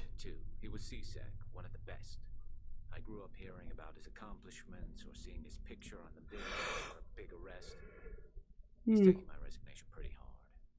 That's tough. But you'd think he'd be impressed you're going after Saren. My father's a C-Sec man to the bone. Do things right or don't do them at all, he says. He thinks I'm being too rash, too impatient. He's worried I'll become just like Saren. He actually talked me out of becoming a Spectre when I was younger, for the same reasons. You were asked to be a Spectre? Well, I was targeted as a possible Spectre candidate. Me and about 1,000 other Turian military recruits. I could have received special training, but my father didn't like it. He despises the Spectres. He hates the idea of someone having unlimited power with no accountability. He wouldn't like you, Commander. No offense. I suppose I can understand his concern. You can. But Saren's not going to play by our rules, C-Sec's rules. If you want to nail Saren, you need to send someone who isn't restricted by policies and procedures. Just because you can break the rules doesn't mean you should. I don't need to stoop to Saren's level to stop him. And neither do you, Garrus.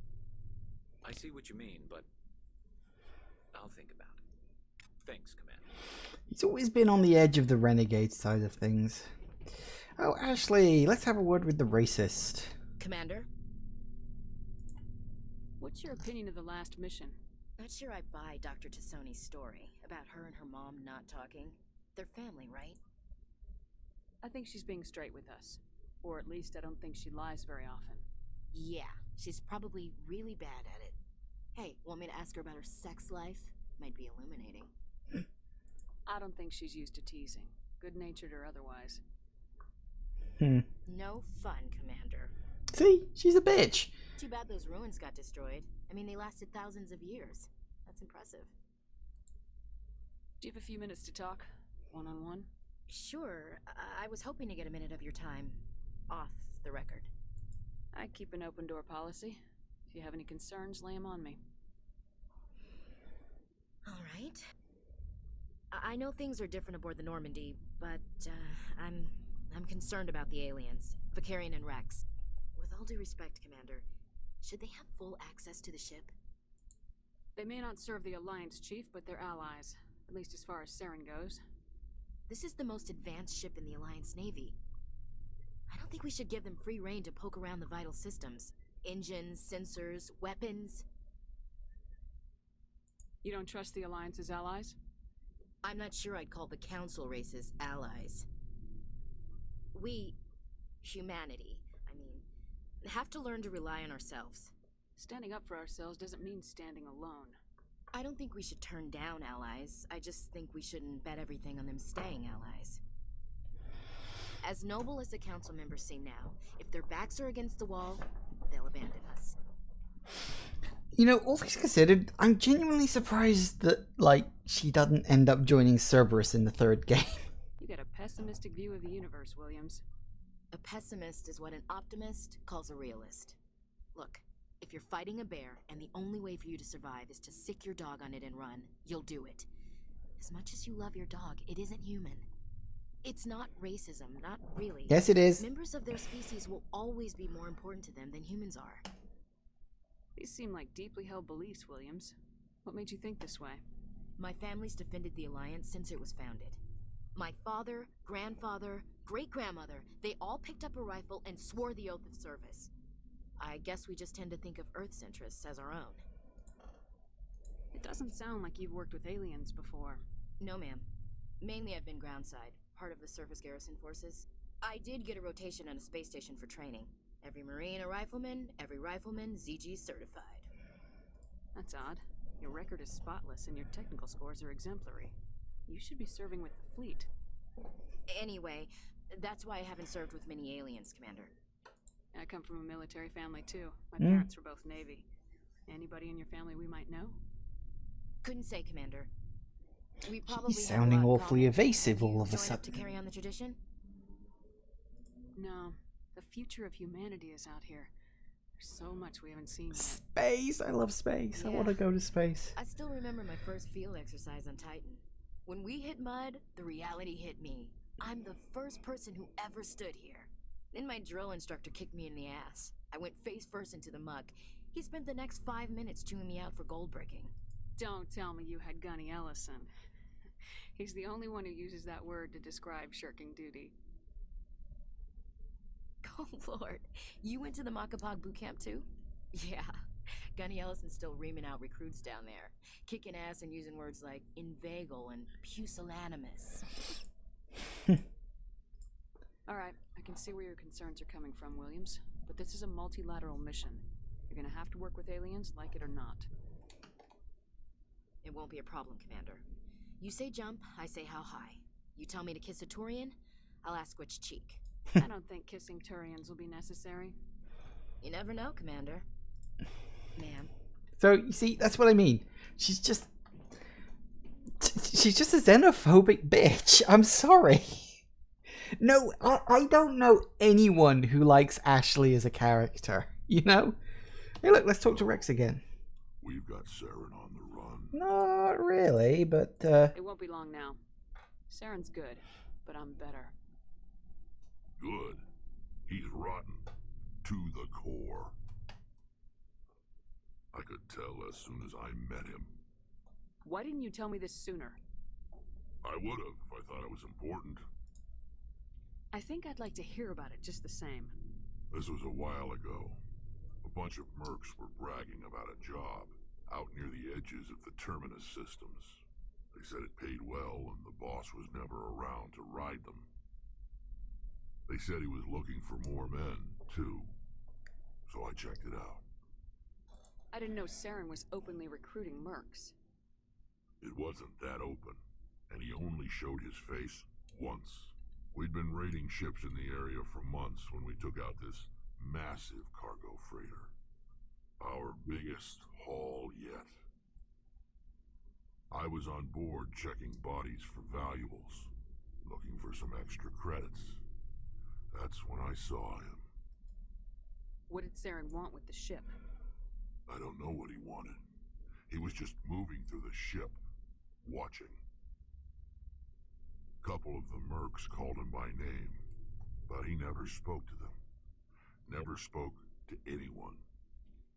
I had a really bad feeling about him, so I got the hell out. Didn't even wait to get paid. Ooh. What kind of cargo was the freighter carrying? What was Saren after? I don't know. All I saw on that ship was food and medical supplies. There were some basic weapons, but nothing big.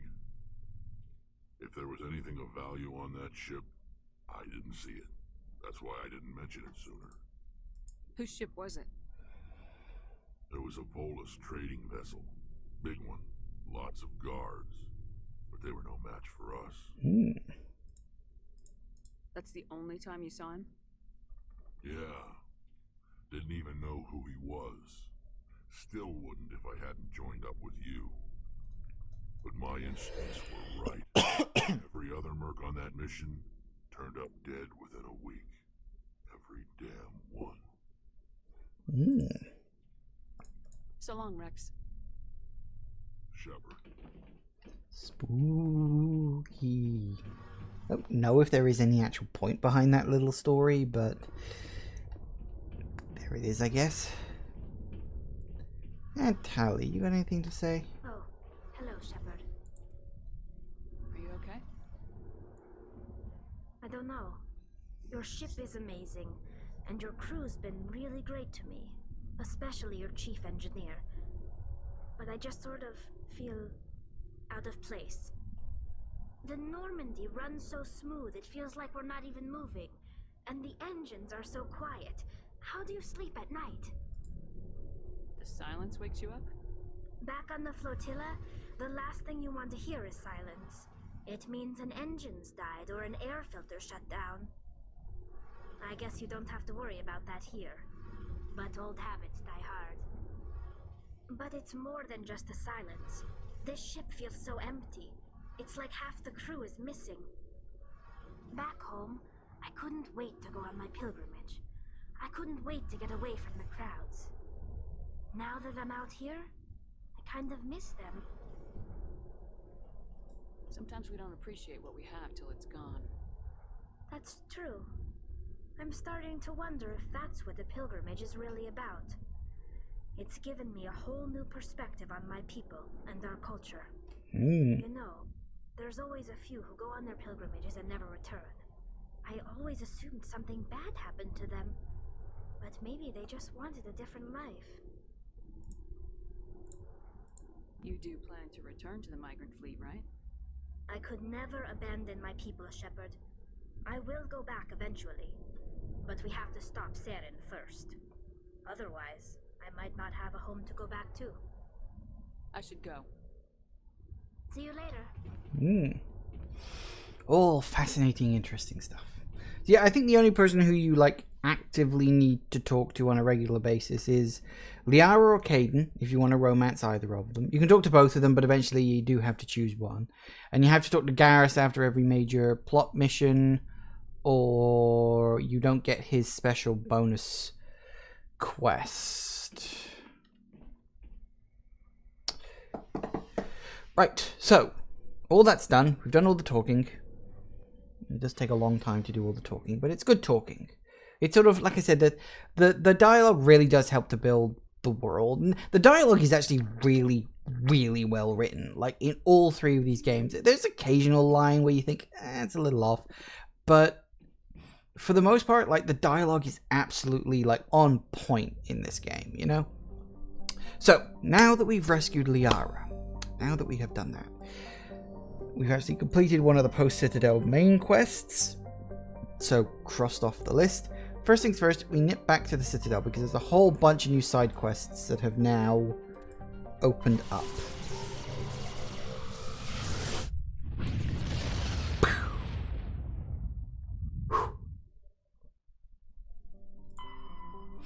Citadel and land.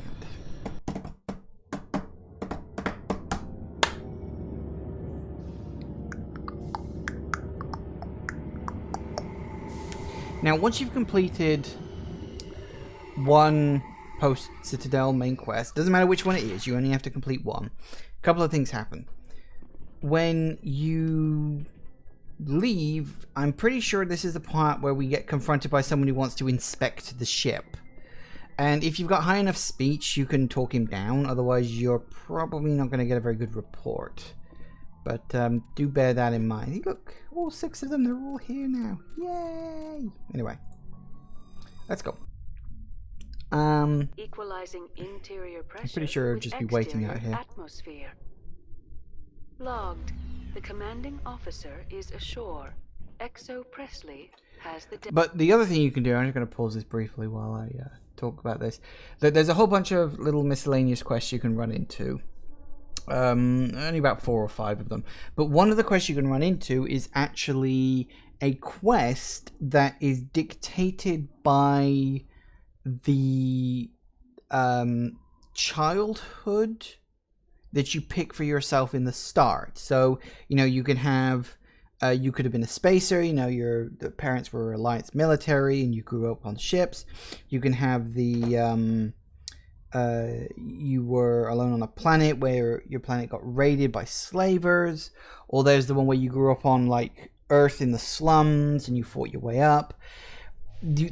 Depending on which spacer, which, origin story you have for your character, be it spacer, you know, lone survivor of slaver raid, or, you know, gang member on Earth, there's a quest that now is active.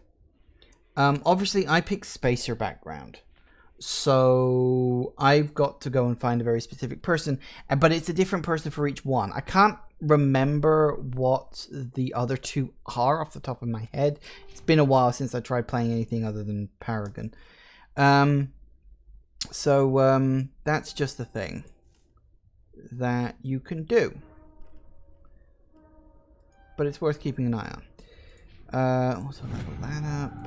Also level you up. Excellent. Cross off the codex entries, we don't need that. But yeah, it's worth pointing out that you have all 3 of those options. There he is. He's about to get very unhappy. Hello. Air Admiral Mihailovic, 5th Fleet. We weren't told to expect you, sir. I would have prepared a formal greeting. Spare me the pleasantries. I command the 63rd Scout Flotilla. You and the Normandy were slated for my unit after shakedown. And the Council got their paws, claws, tentacles, whatever. They got them on our ship, and you. I still serve the Alliance, sir. As a Spectre, I can advance the Council. You still know what color your blood is, Shepard? I don't begrudge the politician's decision to throw you to the Council. It's an opportunity. I do begrudge this over-designed piece of tin, though. The Normandy is a fine ship, sir. She's served us well so far. It's a gimmick, Commander. Useless in a stand-up fight. This experiment diverted billions from our appropriations bills. For the same price, we could have had a heavy cruiser. But no, we had to make nice to the Turians, throw money at a co-developed boondoggle. I'm here to make an inspection, Commander. Normandy is an Alliance warship. I intend to see she's up to snuff. We'd be honored to show her to you, Admiral. I'll just bet. Wait here. I won't be long. Yay! Inspection time. Commander, I'm not happy. I'm sorry to hear that, sir. Who designed that CIC? Putting the commander aft of everyone else is inefficient. What if he needs to discuss with the operators toward the bow? See, look, I've got high points, so I can do this. Modified Turian style. They prefer commanders looking over their subordinates rather than in the middle of them. We wanted to see how effectively they can command with that setup. Reasonable goal, but they should have studied that in a lab rather than on a frontline warship. I had to shake my head at that drive core of yours. 120 billion credits at element 0 to make this thing able to move without giving itself away. You realize we could make drive cores for 12,000 fighters with that money? What good is it to hide for a few hours anyway? Useless. We can loiter in an enemy system and monitor traffic, or drop infiltration teams on enemy worlds. Normandy could be more effective than the Solarian STG. Maybe. But that's not the job of a proper warship. We're supposed to find and kill the enemy fleet, not count how many times their garrison goes to the bathroom. And we need to talk about your crew, Commander. Krogan? Asari? Turians? What are you thinking, Commander? You can't allow alien nationals free access to Alliance equipment. He's a bit of an asshole too. In fact, a lot of humans in this game are assholes. Between Saren and the Geth, we have enough enemies out here. Treating other species with suspicion and distrust won't win hearts and minds. That assumes the hearts and minds are worth winning. That hasn't been proven yet. You have anything else to say, Commander? Any other justifications for the state of this vessel? I think Normandy is a good ship, sir. Even if you disagree, you have to see that her joint construction and multiracial crew make the Alliance look better. Your job is to look good, Commander. The Alliance navies is to win wars. I'm not convinced Normandy isn't a waste of taxpayer money, but I am convinced that you believe otherwise, and that you'll use it to its best ability. I'll be submitting a report to the Joint Military Council. It will not be as negative as I'd planned. Good hunting, Commander Shepard.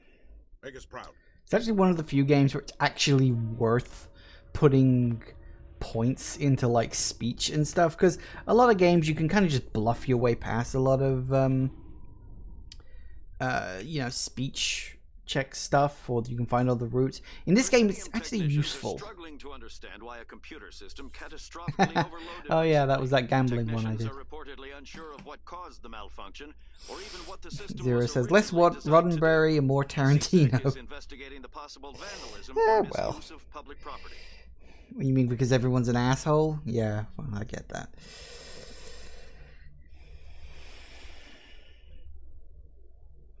Now, don't we have the interview with this woman down here? I'm sure that's another thing.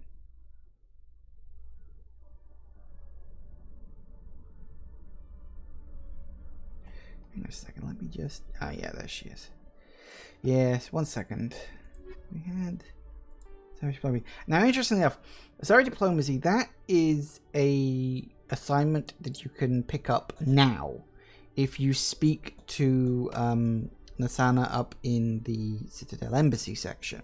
You can actually pick up the quest where she tells you to go and do this thing. But if you happen to run into Nassana's sister before this, and you basically just cross the crest off earlier, so we've already done that. That's not a problem. Anyway, yeah, we gotta go talk to her now. So yay for that. Commander Shepard? Hello. Police have been seen in Al-Jalani, Westerland News. Would you answer a few questions? And she has a very long name. What do you want to know? Now this is careful. You've been You gotta given a be unique very position careful. to represent our race. People want to get a sense of how you'll do that. Obviously, this is an interview, so you have to pick your words very carefully. Humans have been trying to get the respect of the galactic community for 26 years. With that in mind, what are your feelings on being the first human Spectre? Obviously, I'm honored. Spectres represent the best of every species in the galaxy. To be asked to join them is an honor. Some have said your appointment is the Citadel throwing humans a bone. Have you encountered any situations where the Citadel asked you to place its needs before the needs of Earth? Obviously, you want to go good. The Council is concerned with the needs of the whole galactic community. We're part of that community now. Our needs are on their agenda, but we're one of many. You really do believe that, don't you? You've been given command of an advanced human warship for your missions. Is there anything you'd like to say about it? Again, go blue if you can. Actually, the Normandy was co-developed by human and Turian engineers. Its design incorporates many innovations, all of which are classified, I'm afraid. So the Turians have knowledge of the Normandy that is being kept secret from the Alliance public? Do you think it was appropriate to hand Earth's most advanced warship over to the Citadel? I wasn't aware it had been handed over to anyone. I'm in command, and last I checked, I'm human. Same goes for my crew. Human, yes, but you do work for the Citadel now, Commander. One last question, Commander. Rumors back home say you're tracking a rogue Spectre named Saren. Do you have any comment on that? Now, here's the thing. You cannot say that. You notice that these are not red or blue. These are all in white. Don't answer this question with anything other than confirm or deny. I'm afraid I can't. Otherwise, you get in trouble. My current assignment may or may not be. Don't worry, we'll find out. The eyes of Earth are on you. Don't let us down. Thank you for your time, Commander Shepard. You're welcome. Right, okay. Right, okay, so that's that one. Already done that one. Right, let's head to Citadel Tower.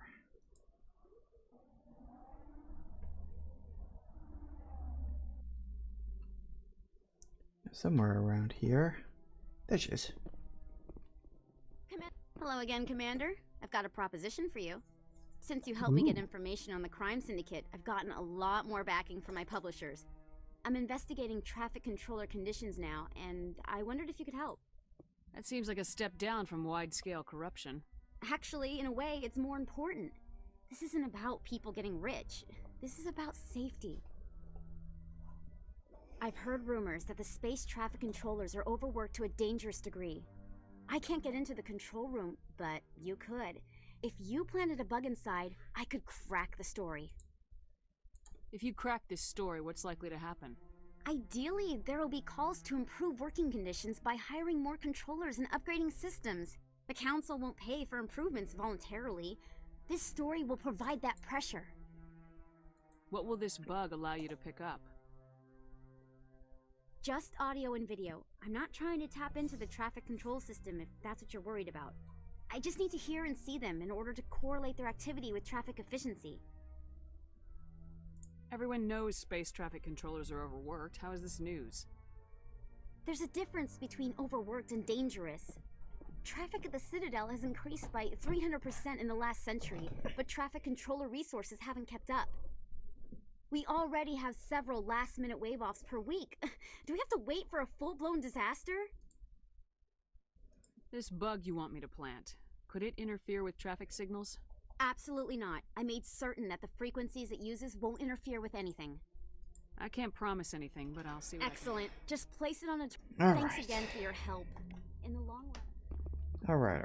We can do that nice and quick. It's a nice quick little quest. Ward locations and CSEC.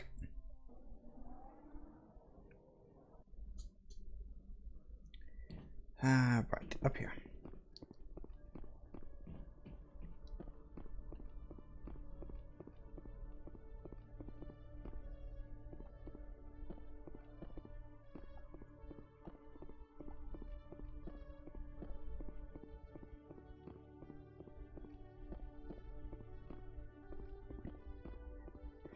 I think you just stick it in the corner, don't you?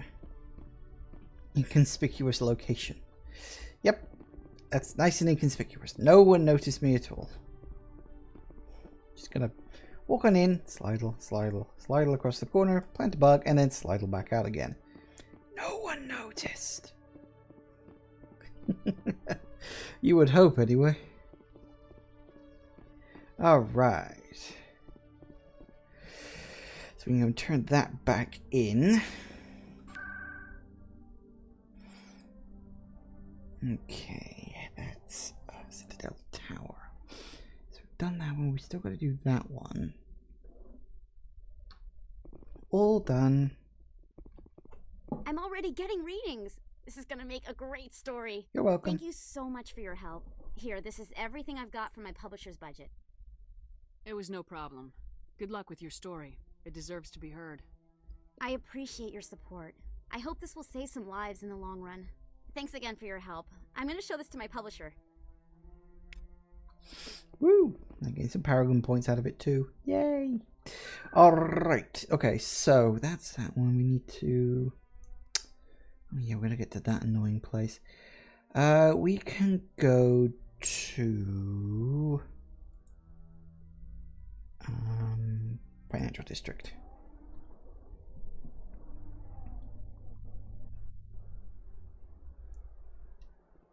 are they? There they are. I don't care what you think, Michael. It's my decision.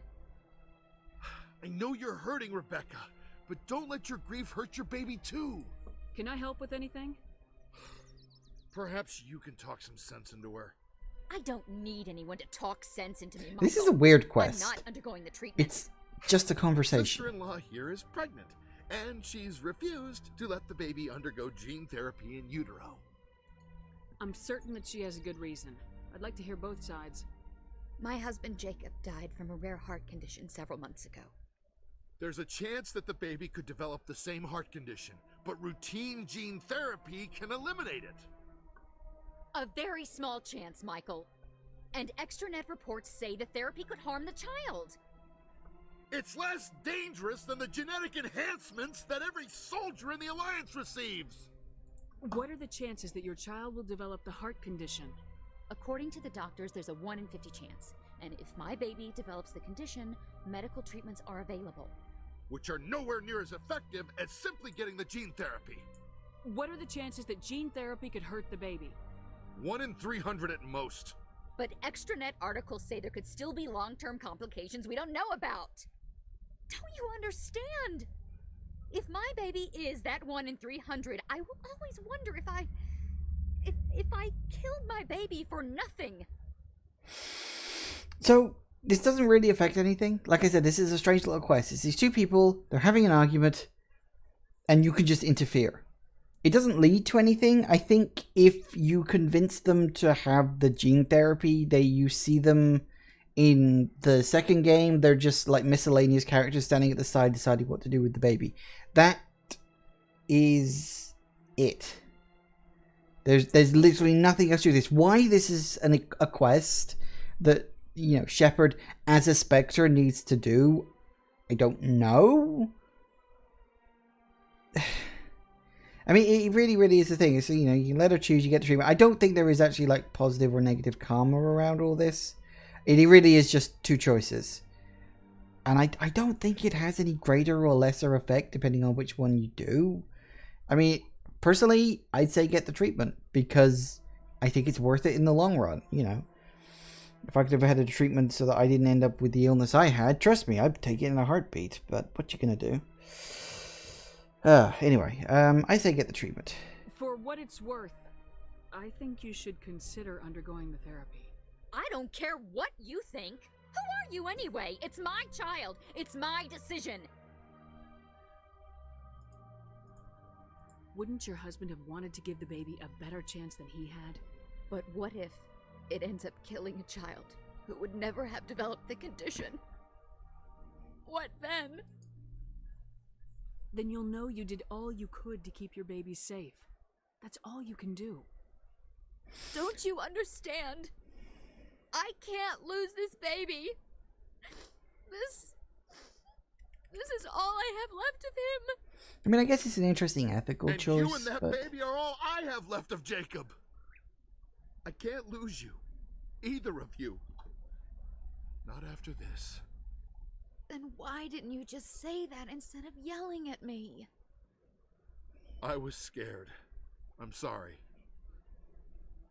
If it means that much to you, if you trust that it's the right thing, I'll do the therapy. Thank you so much. I guess we needed an outside person to talk some sense into both of us. And they wander off. Great, leveled up. Alright. Oh no, I'm only getting 1 point per level now. Oh no! Okay, let's go combat armor, because why not?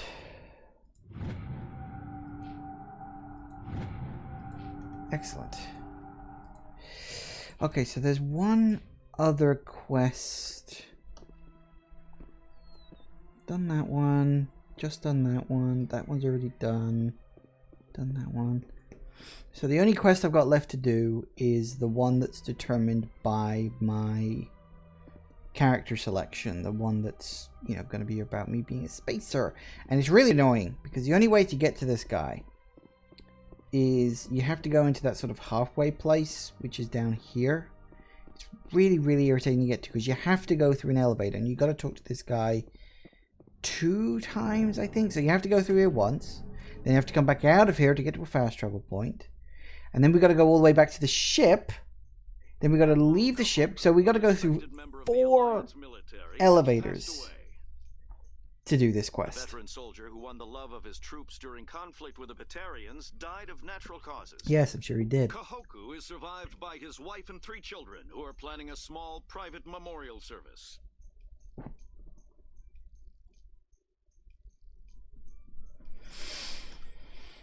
So yeah, we got to go through 4 elevator sections. No, wait, hang on. 1, 2, 3, 4, 5. Technically 6, I suppose. If you include the one going into the quest and the one after you've done the quest. So. Hey, you're the shepherd kid. Hello. Hey, been a long time, huh? I'm sorry, do we know each other? I guess you don't remember me. Lieutenant Zabaleta? I worked with your mother. We served on the carrier Einstein. Well, that was 12, 13 years back, though. You were just a kid then.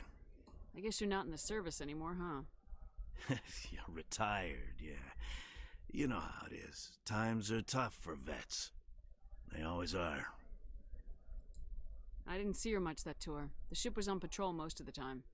Hey, call your mom up and ask. She'd remember old Zabaleta.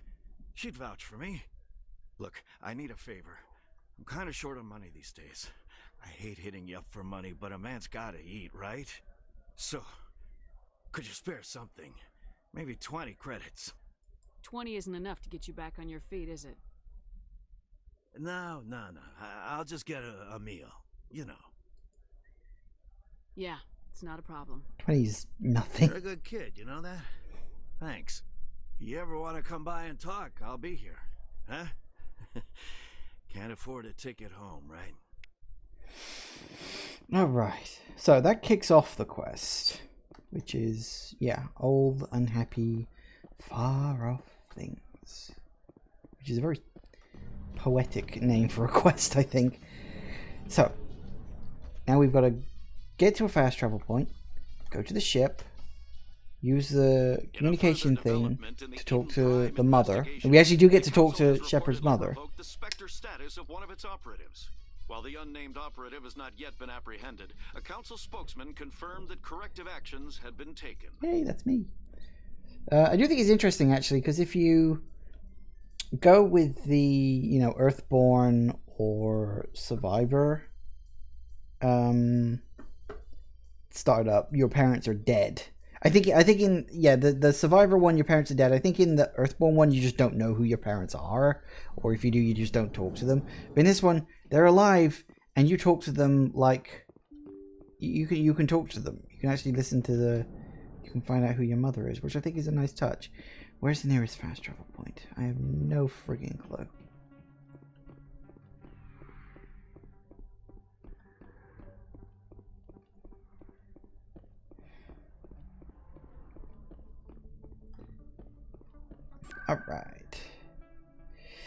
Alright, so we go to reward, we go to CSEC. We gotta go all the way back up to the ship. And then we gotta come all the way back down to talk to the guy again. This is an annoying quest. I really should have installed the fast elevator mod, but bugger it. I will definitely be using the endangered the entire galaxy when they let the Geth break free. I hope your people are properly contrite, Tali. As the Turians are properly contrite for releasing the genophage upon the Krogan. You're assuming that sterilizing them was a mistake. Ooh, catfight going on here. But yeah, so Mass Effect 2 has these weird loading screens that no matter how good your system is, no matter how fast it loads, they will always take a minimum of, is it 10 seconds per loading screen? It might even be longer. Like in Mass Effect 2, it's weird because obviously these games are released simultaneously on console as well as on PC, and PCs obviously you can increase the specs and get them to run faster and better as things go on. but Stand by, shore party. yeah, you still have these annoyingly long loading screens, which is just weird. Logged. But there's The a mod to commanding fix that officer problem. is Not aboard. it's not an issue. XO Presley stands relieved. Okay, now we need to go talk to Mama, which is in here actually, funnily enough. Computer, give me a real-time connection to the Dreadnought Kilimanjaro. I want to speak to my mother, XO Shepard. Shepard speak? Oh, hi. I don't have time for a personal call right now. I'm on duty. I know what that's like. Do you remember Lieutenant Zabaleta from the Einstein? Ernesto? Have you heard from him? He was one of the Marines who guarded the CIC. We shared a watch. I lost track of him after there was an incident. I've seen him here on the Citadel. Looks like he's had some hard times. I don't doubt it. You remember the Batarian raid on Mindwar in 2170? You were in high school. The Einstein's task group responded to the Mayday. The Batarians were still pulling out when the Marines hit groundside. Zabaleta was one of the first down. He was never quite the same after. I don't understand. What happened down there? About every abomination that a sentient being can do to another. To a slaver, a person is just another animal. And humans aren't always liked out here. We heard about corralling, culling. They'd shoot those they couldn't use, implant control devices in the skulls of those they could, without anesthetic. He has post-traumatic stress because of what he saw? He tried to keep working, but it rode him. He showed up drunk on duty more and more. We couldn't always cover for him. The Alliance discharged him. Everyone knew he drank because of what he'd seen down there, even if he never talked about it. Especially because he never talked about it. For it to have affected him that deeply, he must have been a very sensitive man. He was. Always in laughter and tears. If you see him, tell him we still worry about him. Tell him to go to the Veterans Affairs office. I have to go. But take care of yourself. You're making us proud. Kilimanjaro out. And her name's Hannah, which I think is quite nice.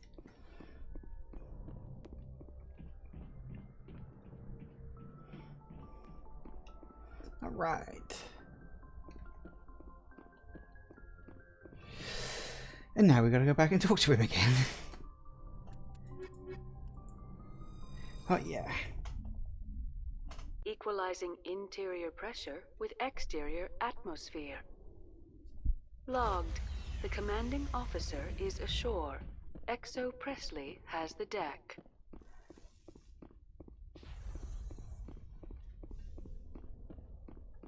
Elevator, please. Thank you. And now we go all the way back down again.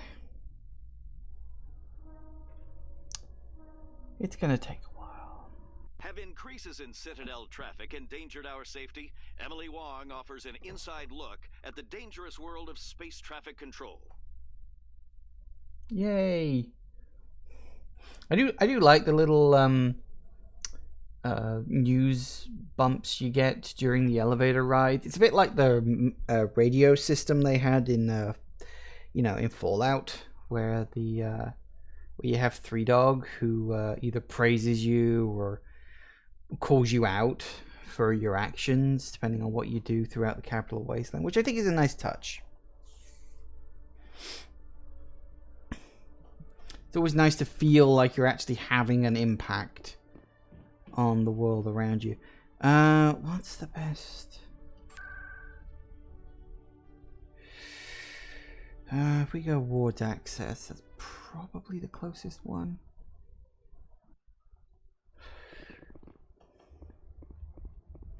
It is the strangest thing, like this whole wards access chunk, like there's no fast travel to it. The only way to get to it is through here. It's such an odd design. Like, I don't understand why it's there. Like, I can understand why C-Sec is a separate area, because you can warp to that. But this section is just sort of here. Unless it was specifically designed so you would have to ride the elevator a couple of times. The Alliance plans to maintain a strong security presence in the area. You know, just to sort of increase the chances of you finding the little side quests that you get from listening to the radio sections. I don't know what the design behind it was. It's such a strange thing. It'd be interesting to see what BioWare might do if they ever decided to remake the first Mass Effect, like bring it up to some sort of more modern specs of the Mass Effect series. Hey, back again, huh? I don't suppose you got any credits to spare. I spoke to my mother. She told me about what happened on Mindoir. Did she? I wonder.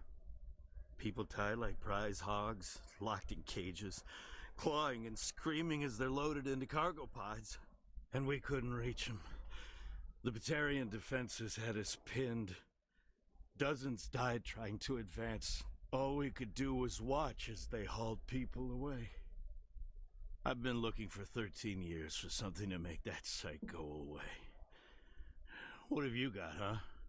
Interestingly enough, I think the attack they're talking about now is the attack that your character survives if you choose the, you know, the survivor one, the slaver attack childhood. I'm not going to give you money to drink yourself to death. You need to stop this. If you don't have a better option, just give me 20 credits. A good bottle of whiskey. Enough to stop the dreams. My mother said to go to the Veterans Affairs office. You're not the only one who's seen that brand of hell. They can help. The VAO? God. All right. If she wants me to go talk to someone, fine, I'll do it. For her. She always stuck up for me. She always was naive. All the VAO does is pump you full of chemicals. If she wants to talk, tell her she can reach me through the Citadel VAO. Yay. What do you say we head down to Cora's Den? Is that the end of the quest? Yep, that was the end of the quest. Woo! Oh, and Citadel, that's right. I need to... Oh, actually, I need to go speak to... Conrad. That was his name. I forgot about that guy. This dude's such a weirdo. In a funny way. I think it was deliberately supposed to be a slightly weird character with a slightly weird quest. And it actually goes through all 3 games, which is great. Alliance officials have raided a dangerous cult controlled by a former Alliance officer, Major Kyle. Yes. Major You're welcome. Kyle surrendered and is now being treated for severe post-traumatic stress disorder. I did that. Alright. Tell you what, it's warm today.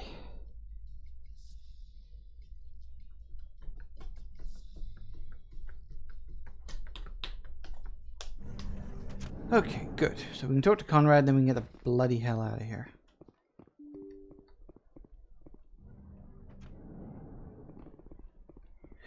I almost forgot about Conrad. That wouldn't have been a good idea. Excuse me, coming through. You know, I could be wrong, but I don't think you actually move any faster when doing this.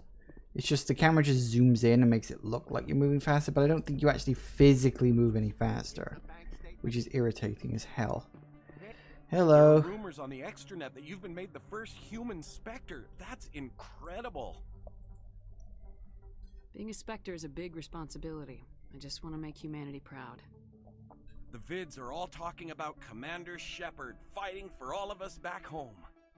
And your grace and skill have inspired a whole legion of admirers, too. Hey, can I get your picture? I don't have a problem with it, but why? Are you kidding? Nobody will believe that I talked with the beautiful Commander Shepard unless I get a picture. Just hold up your gun. Perfect.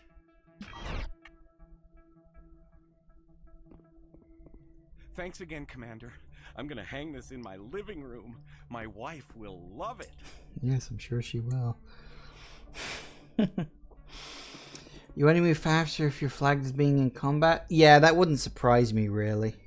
I don't know, I do think you move a little faster if you're not in certain locations, but yeah, I'm pretty sure for the most part running isn't really any faster than walking. Will you be needing supplies for your return to Show me what you've got. Alright, let's have a quick look while we're here. Alright.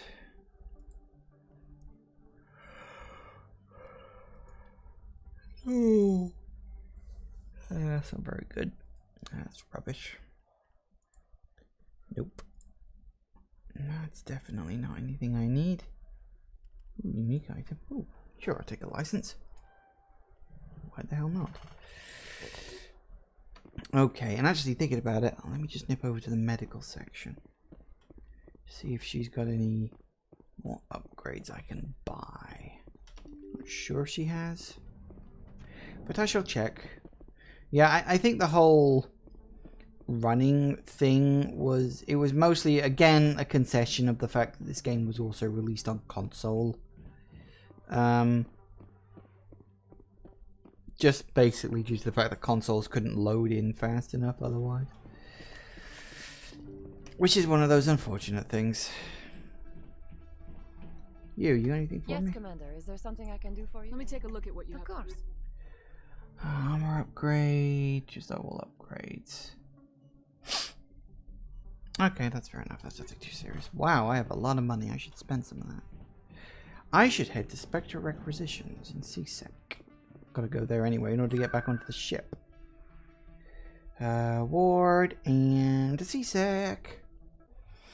I think that is one of the things that makes this game feel a bit slow. Is just the fact that you move so goddamn slowly and you cannot friggin' run. But I guess it's just one of those things. Oh, Commander. Show me what you got. Alright. Ooh, Spectre Master Gear. Nice. You got any... Ooh, unique license. Buy that. Always buy the unique stuff. Alright, Master Gear. Sniper rifle.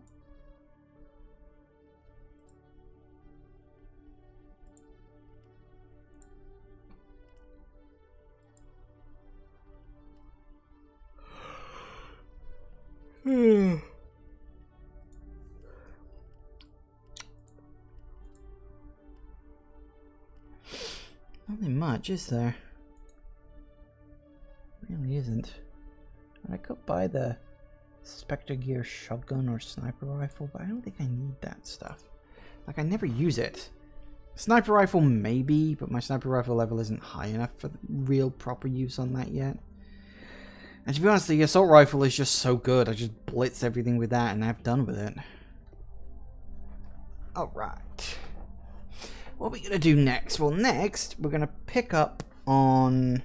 In light of the recent attack on Eden Prime, many colonial investors are pulling their support for some miscellaneous stuff. Proponents of expanded human colonization insist that Eden Prime was an isolated case. Nevertheless, colonist enrollment has dropped sharply. Many colonial proposals are on hold until backers have some reassurance that human colonies will be adequately protected.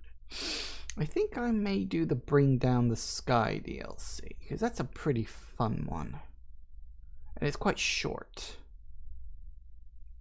I don't know if I'll finish it today, but I could at least make a start. So that should be fun. But yeah, we got to go exploring. Make sure I visited all the necessary locations.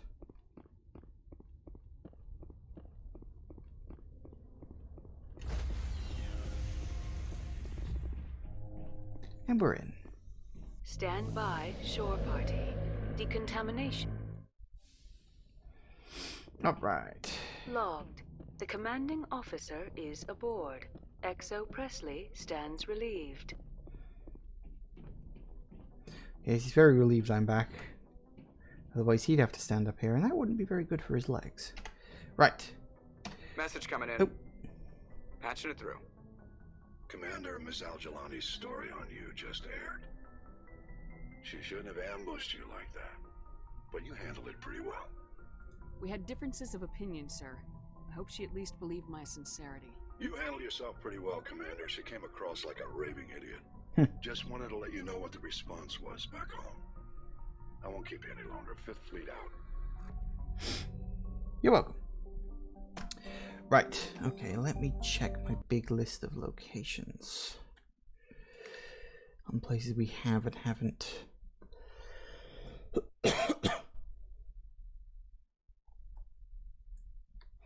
that's gone. Haven't done that one, haven't done that one, haven't done that one.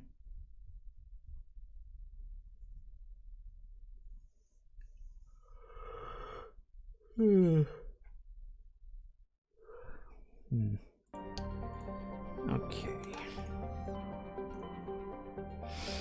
So now we'll go through alphabetically. Hawking, Armstrong. Read the Argus Row.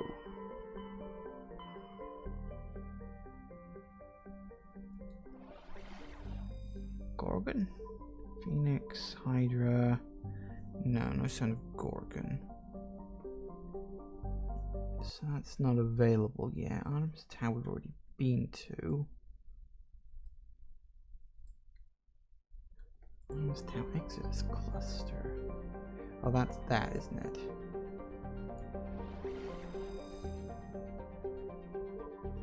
Yeah, we don't need to go there yet. I'm assuming Utopia's already been done. So next up is Hades Gamma.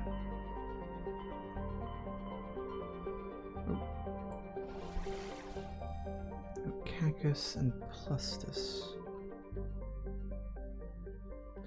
Neither of those are available yet, so that's not needed. The Horsehead Nebula with no Varier in it, don't need that. The Kepler Verge. Which one's the Kepler Verge? In the Herschel system. Nope, you're not available yet either. Maroon Sea? Don't know where that is.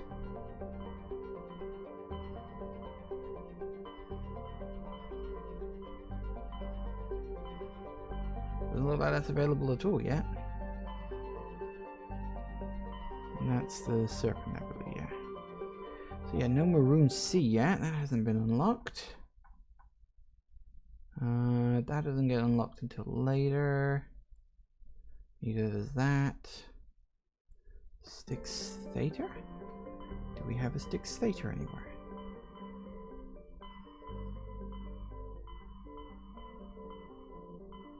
No on the Styx Theater too. Oh, and that's your lot. So nothing new is unlocked yet.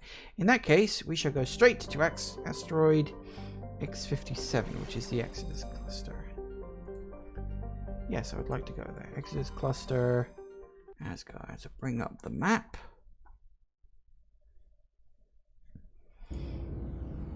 There we go. Excellent. Excellent. And we're off.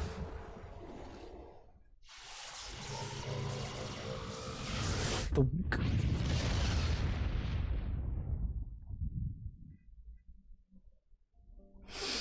Alright, so there's the asteroid. That's good, which looks remarkably big. We've got Terra Nova. I think everything here is inert. It's, yeah, inert. Yeah, everything's inert. All we've got is the asteroid. And land. Let's go. And down. Yes, that's good.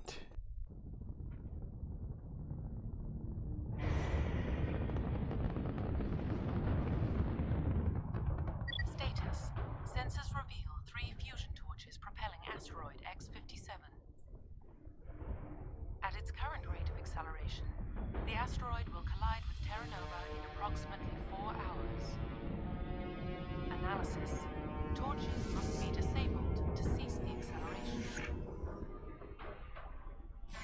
Hello. I heard your transmission. Can you hear me? You haven't found me yet, but I can't talk long. Shut down the fusion torches. I'm going to die. God, I hope you're hearing this.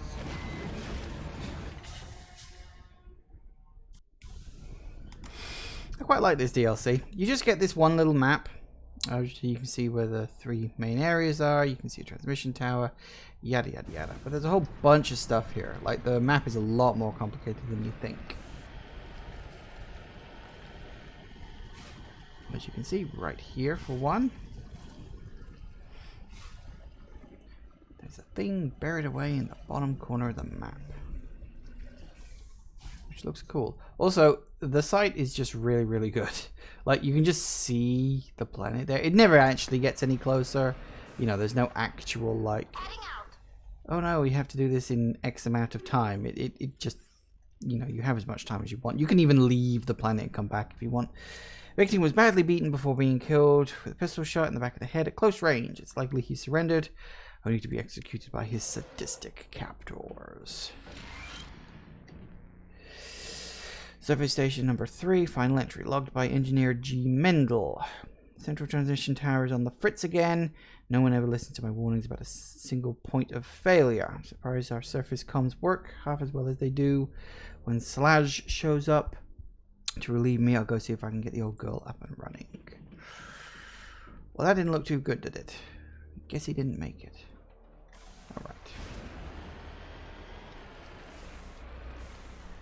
Okay, so we've got you there. Then we'll go to you next.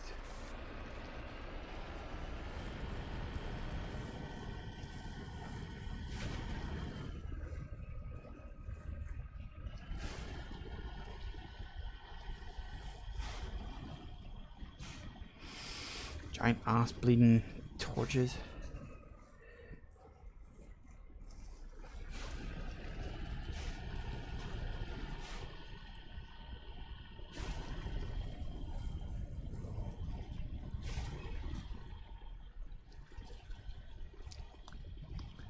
Alright, we'll deal with those later. One thing at a time.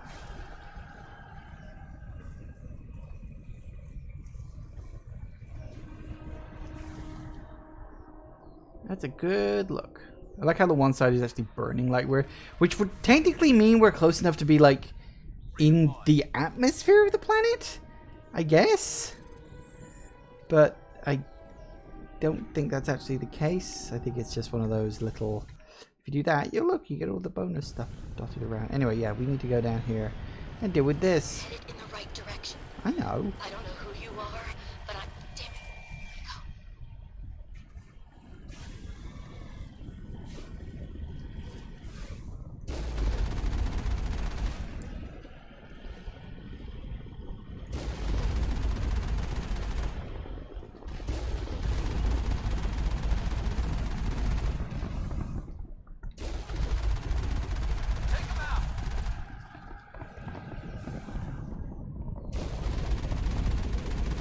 Gotcha. Is there one over there too? Oh, there is.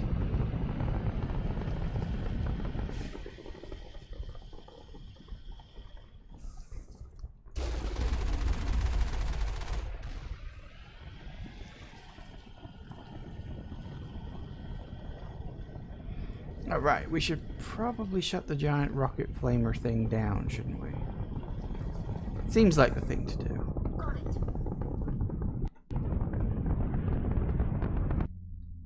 Right. Oh dear. Dead bodies. Who could be behind this? I don't know. Let's find out. Hi.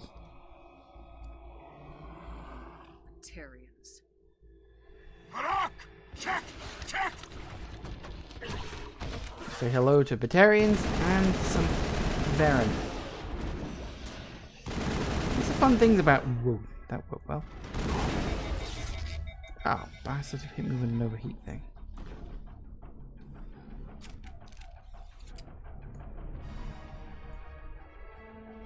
Where are you? Wow, you still overheated? Wow. Forgot how long that can last. Nice. So, funny thing about the Batarians. despite the fact they're actually a species that is mentioned in the base game, they don't actually appear in the base game at all.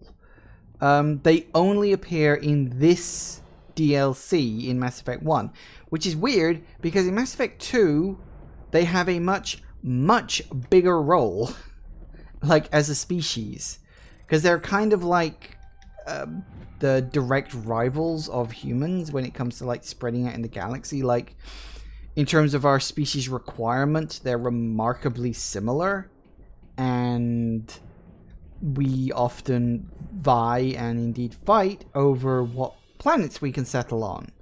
And yeah, so they take a much bigger role in the second game, but they're only introduced in a DLC in this game. I mean, it's a free DLC. The Bring Down the Sky DLC was, and as far as I know, still is, freely available. Although I don't know if you can download it individually. Which is weird because this DLC is actually really good versus Pinnacle Station, which is just pure combat, which actually costs money, which is strange, but whatever. Anyway. Disable the torch. Apparently I'm still moving. Who are you? What's going on? My name's Kate Bowman. I'm an engineer. I was part of the team assigned to bring this asteroid to Terra Nova. We were attacked yesterday by Batarian extremists. I've been hiding since they arrived. I think they know the torch went out. Why are they doing this? I don't know, but if this asteroid isn't slowed, millions of people on Terra Nova are going to die. If I find out anything, I've gotta go. Good luck. Ooh. Batarian terrorists.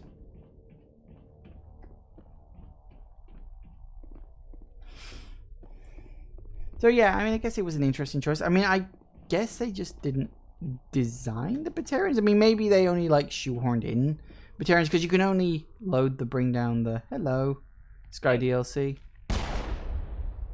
Oh god, I didn't mean to. Are you hurt? Takes more than one shot to bring me down. Sorry. I didn't even realize you were human until... well, I guess I'm not much of a soldier. I know you're scared, but I'm here to help. Commander Shepard with the Alliance. Simon Atwell. I'm the chief engineer on this rock. Listen, we don't have much time. The Batarians fired up the fusion torches. You've got to shut them down before we hit Terra Nova. There are 4 million people down there, Shepard. My family. They live in Aronis. My kids and grandkids. Nice communities, good schools. I don't have time to do the math in my head. What happens if we don't stop this rock? X-57 is 22 kilometers long, twice the size of the asteroid that wiped out the Earth's dinosaurs. It would be like millions of fusion bombs striking at once. Millions. The heat of the blast. 1,000 kilometers away, clothes will ignite. There'll be global wildfires. Air shock will flatten everything for hundreds of kilometers. Terra Nova will die, Shepard. Not just our colony. The planet. There'll be a climate shift, mass extinctions. The ecosystem won't recover for thousands of years. Millions, maybe. Is there any chance it'll land in the oceans? That would be even worse. Tsunamis would sweep inland at hundreds of kilometers per hour. Millions of tons of water would be vaporized at the point of impact. Global cloud coverage. The plants could all die, and if they go, the whole ecosystem rolls over. I'd have to run the numbers, but take my word for it. It'd be bad. This doesn't make any sense. Batarians run criminal gangs. Unethical, but profitable. They don't destroy worlds. Why does this gain them? I've heard all the stories. Slave rings ranching people like animals. Pirate bands burning colonies to the ground. But this is... The Citadel conventions forbid asteroid drops. I never thought the Batarians would go this far. Most Batarians aren't genocidal madmen, but these are terrorists. Yeah, I know. It's just... This isn't how I expected the world to be when I rolled out of bed this morning. Well, no one expects that. You were on the ground when this happened. How many Batarians have you seen? And where?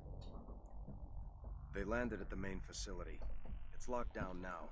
They've changed the passcodes. No idea what's going on inside. I did see groups head out to each of the torch stations. Couldn't say how many, though. Enough to give you a fight. Any idea who's behind this? Who's leading them? That might provide a clue. I heard a couple of them talking. They mentioned a Balak. It sounded like he's the one in charge. They didn't seem convinced this was a good idea, but they were scared of the guy. Scared enough to do what he wanted. Batarians everywhere, and I need to shut down all 3 torches. Anything else I should know? One of the torches is surrounded by live blasting caps. We were set up to excavate when we arrived at Terra Nova. I rigged them with proximity detectors. That tank of yours will set them off, so you'll have to go in on foot. Even then, they'll explode if you get too close. Just go slow and easy. You should be fine. You set them up. Can you disable them? Not from here. No. There are manual controls by the entrance to the torch facility inside the blast zone. You can disarm the caps there. Great idea. One last thing. I had a crew working off-site when the attack hit. I'm worried about them. These Batarians are ruthless. I saw them smash the faceplates of guys working vacuum. And those Varen, I don't think they always wait for a corpse before feeding. Any idea where I can find them? They were running checks on our perimeter equipment. Easiest thing would be to tap into the transmission tower out on the surface. The equipment stations will show up on your sensors. I'll look for them, but the torches have to be my priority.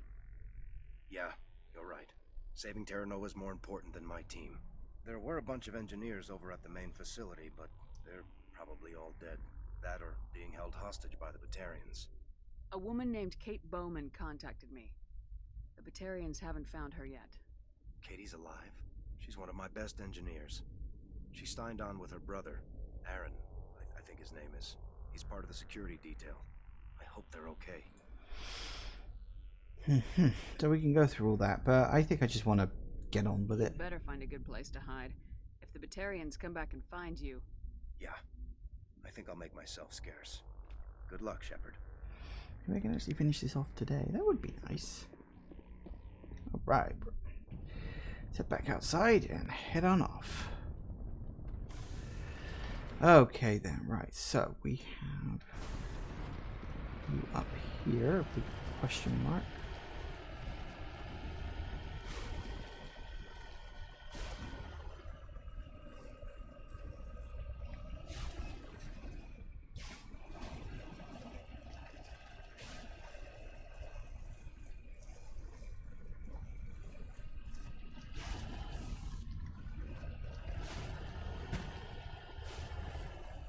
Up we go.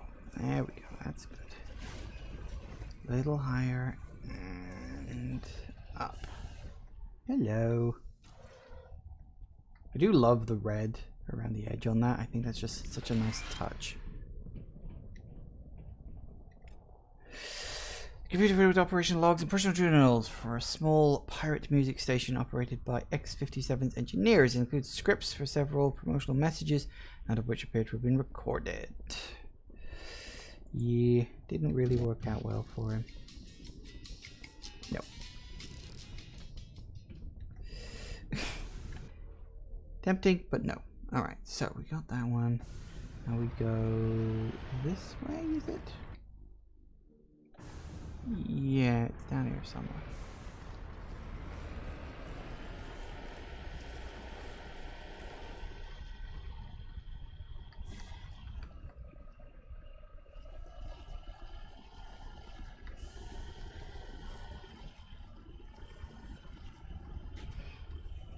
Off we go.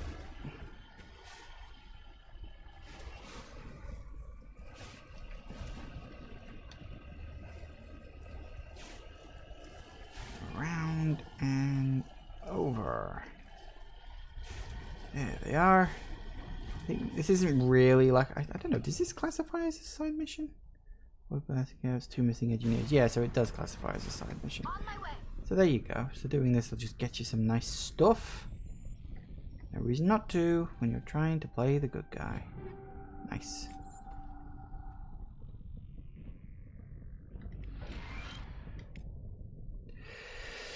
The body has severe burns which show signs of major concussive trauma. Mercifully, the explosion would have killed her instantly, if you say so. This is Dr. Himes. They found me, damn Batarians.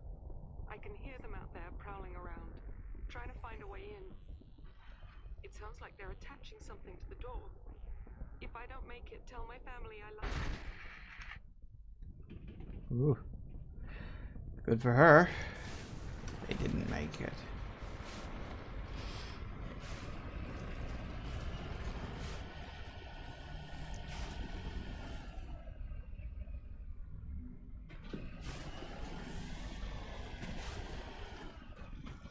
Come on, forward, please.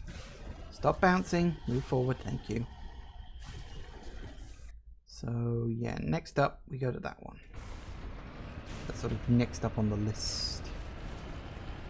Things to do.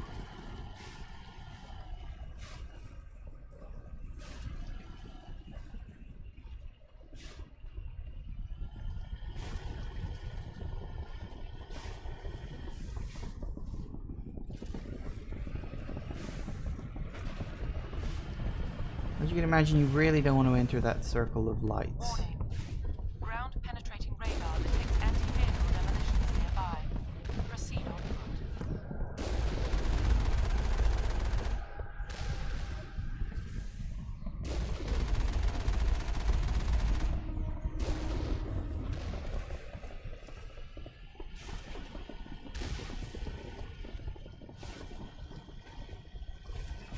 Go, thank you. Go turn right. You hear me? Getting all kinds of interference. Damn. Sorry. There's a lot of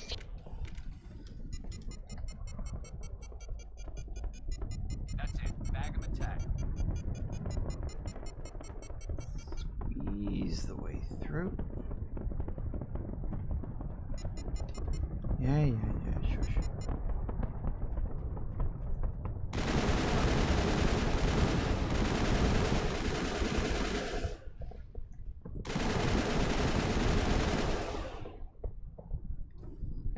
Nice. All targets down. Disarm blasting caps, yes please. And let's go in here. Alright, more Batarians to kill, but I'm fine with that. Good at killing Batarians.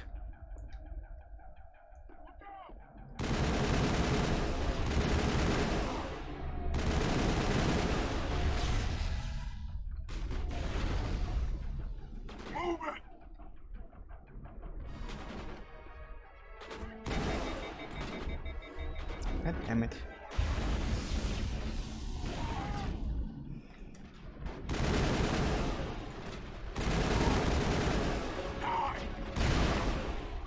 Gotcha.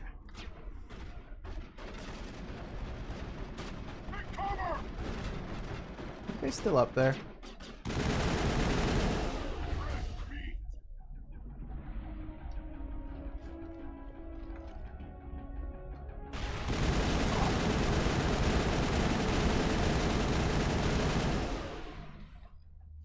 Gotcha. All targets down. Woo! More stuff. Even more stuff.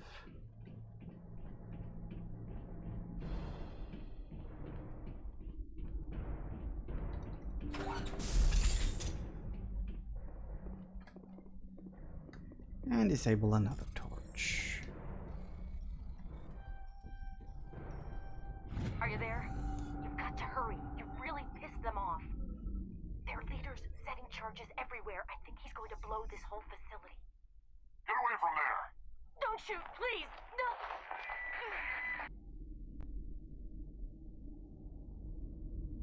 I think they got caught.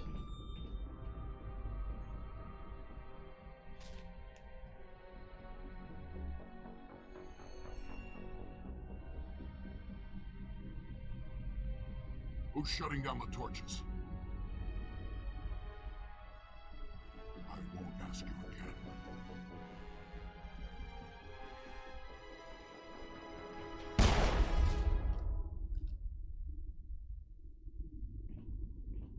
Find this problem and deal with it.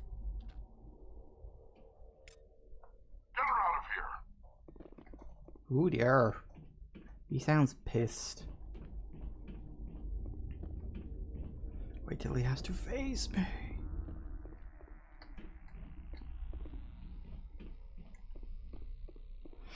All right.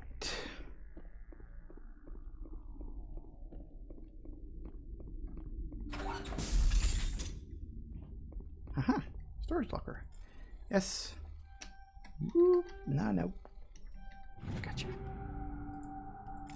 Woof. Free shit. I will take that. I think I leveled up. But I'll wait until I've done the whole thing before I fanny about with that.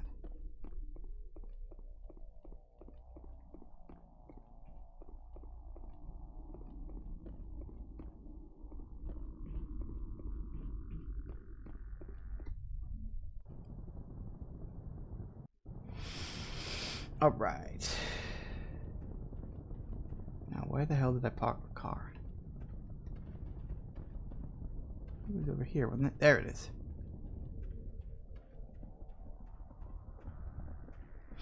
Fortunately, I turned off all the explosives, so that won't be an issue.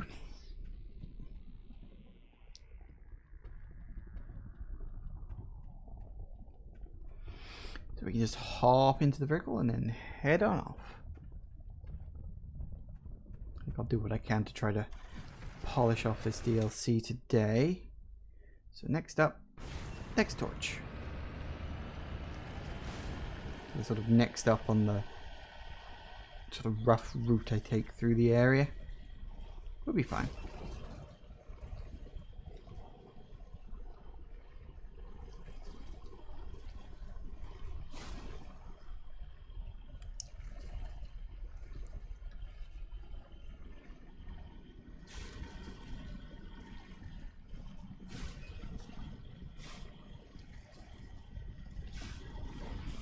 Where is it? Oh, no, I'm the wrong way. There it is. Hello, there you are. Look, more turrets. I think they'd have found something more original than just turrets. But I guess not.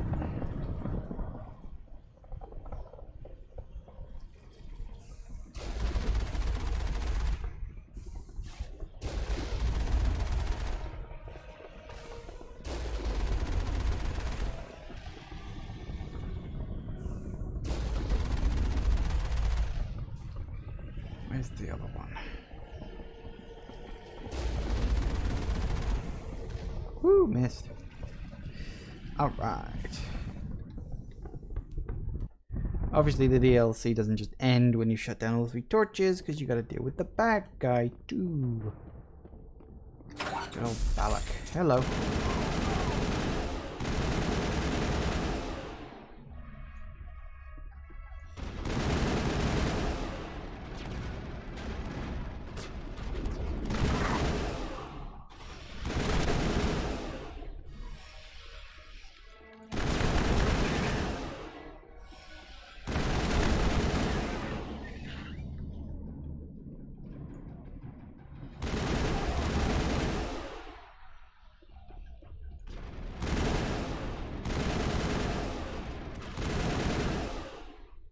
Gotcha. Woo! Almost at 10,000 experience points. I like that.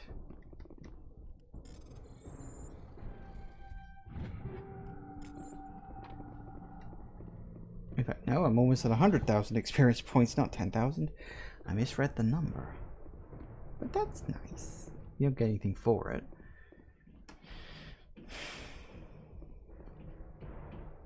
Experience points curving is always one of those strange things in RPGs. It's like, how do you decide what number the next level should be?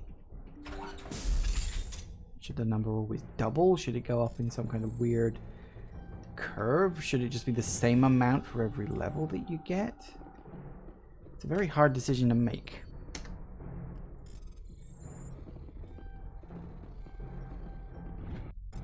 Alright. And no communication this time. Gee, that's convenient. Means I can just get out of here and go and deal with the bad guy after exploring a bit more of the asteroid. Hold it right there. This doesn't have to end in bloodshed. Don't come any closer. We can do this the hard way, or we can end this peacefully. I didn't think you Batarians knew the meaning of the word. Look, I'm just doing my job here. Hijacking this rock wasn't my idea.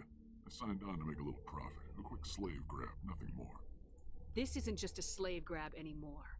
Millions of people are going to die. Don't you think I know that? I'm just following orders here. If it were up to me, we'd have already left. Well, it's not too late. You can still leave. I don't think so. Balak would skin me alive and sell my hide out of spite. Crazy bastard. This whole mission's gone to hell and I'm gonna pay for it. So why do you listen to him? Good question. I had a bad feeling about this from the moment we landed. Now Balak wants you dead. And what Balak wants, Balak gets.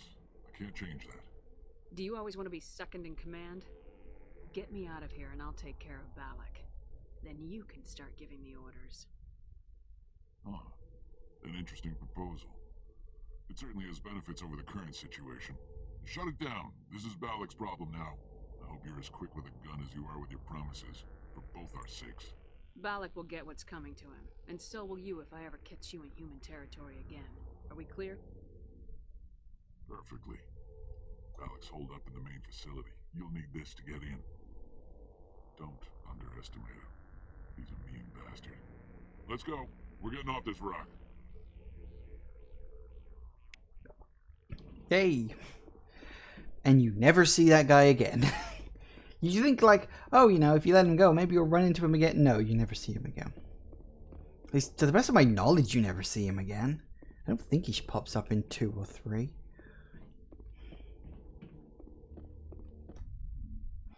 Alright.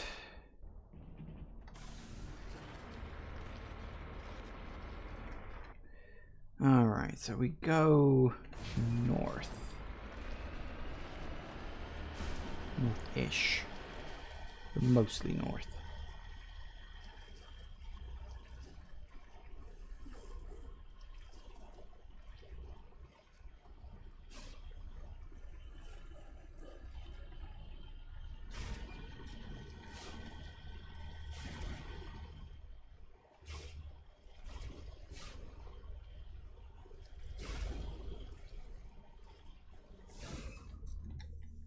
Hello.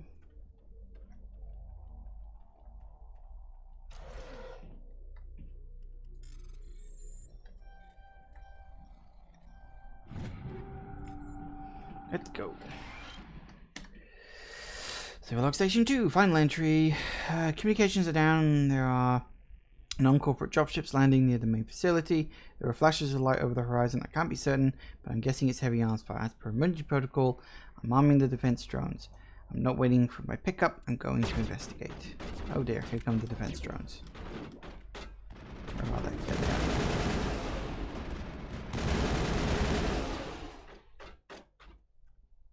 Should really teach your defense drones to be able to tell the difference between something that is friendly and something that isn't. Examine. Faint footprints in the dust leave off to the east. Where did they go? I don't remember exactly. It's definitely somewhere over here. It's sort of this direction-ish. Oh, there it is. Hang on. Hello. I'm afraid they just didn't make it. Looks like he died from a single shot through his helmet. Most likely a sniper. Whoever killed him didn't even bother to search the body. He still has equipment. Yay. Okay, take his gun then, I guess. Nothing, not a pragmatic scavenger. Alright, so that's the main facility, but there are a couple of objects over here I can check out too.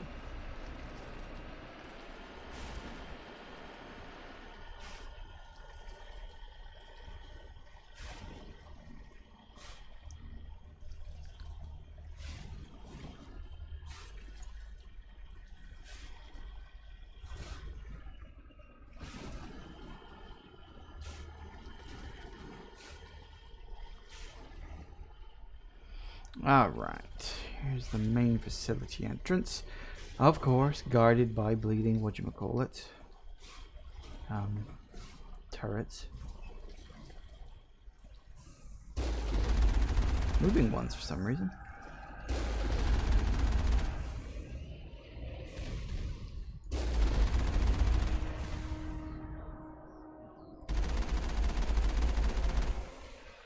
Not in here. I don't know if these are like bluffs or something, or if they're like meant to be like, haha, you know, you thought they were in here, but they weren't really, kind of things, or what. I don't know exactly, but there you go. Anyway, over here.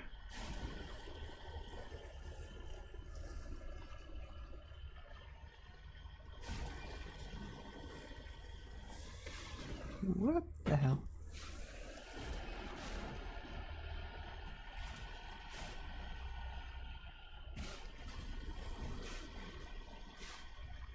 Okay, a couple more things to look at. Hello. Whoa, incoming. Redeploying. I think we're around the back.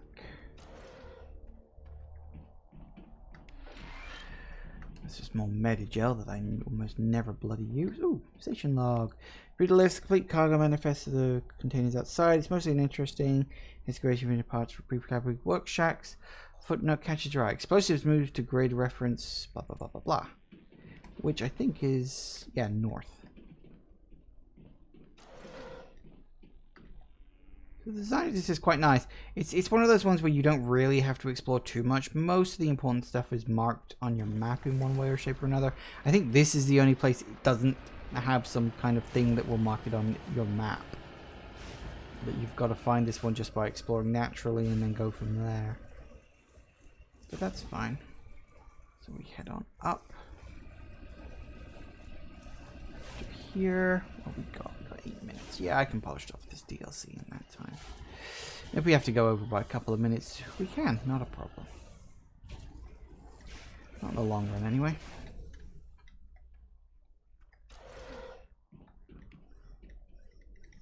Grenade boxes. Not that I need them, but they're there. If you decide to. 16 grenades. More than you will ever be able to carry. I'm pretty sure the max is like 10 or something. Anyway, back to the main facility and let's end this nice, if a little short DLC. I will say I do like this DLC. This DLC is the better of the two. Pinnacle Station is okay, but this one is nice. You know, you get this nice little mapped area. You get this... Where are you going? Stop it. So it's all nice. It's all good. We need to go this way. Don't want to go too far towards the the red area, but I do like, again, I do like, it's a nice touch that this half of the map is bathed in red light, the other half of the map is not. I think it's a very nice touch. It's got nice little touches to the whole thing.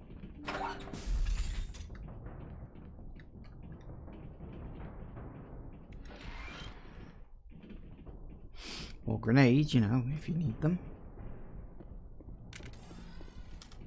Take them out.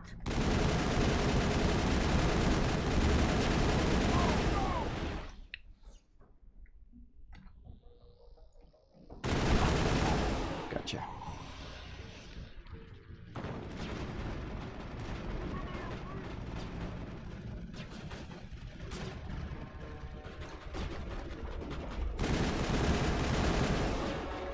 Hey, leveled up again.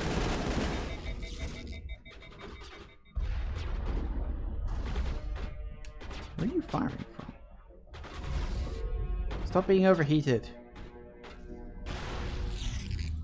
Are you like right next to me the whole time and I just didn't notice?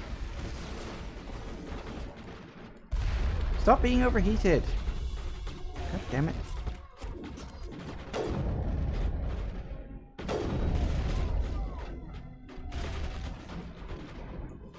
There, you done yet? Good. I will say that is something you don't get in the next game. Mercifully. God damn it.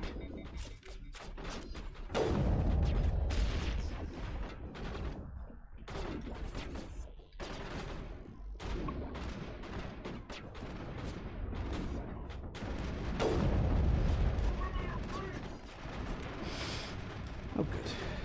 Alright, where else? You're dead. Perimeter clear. Is it?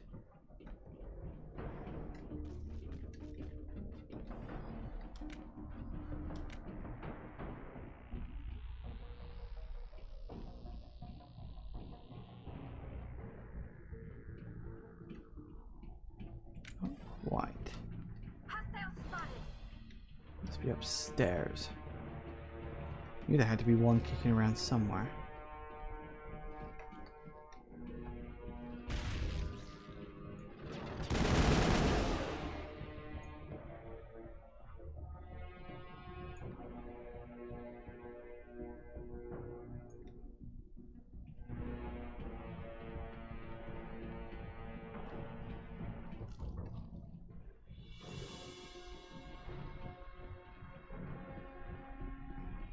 hiding in there.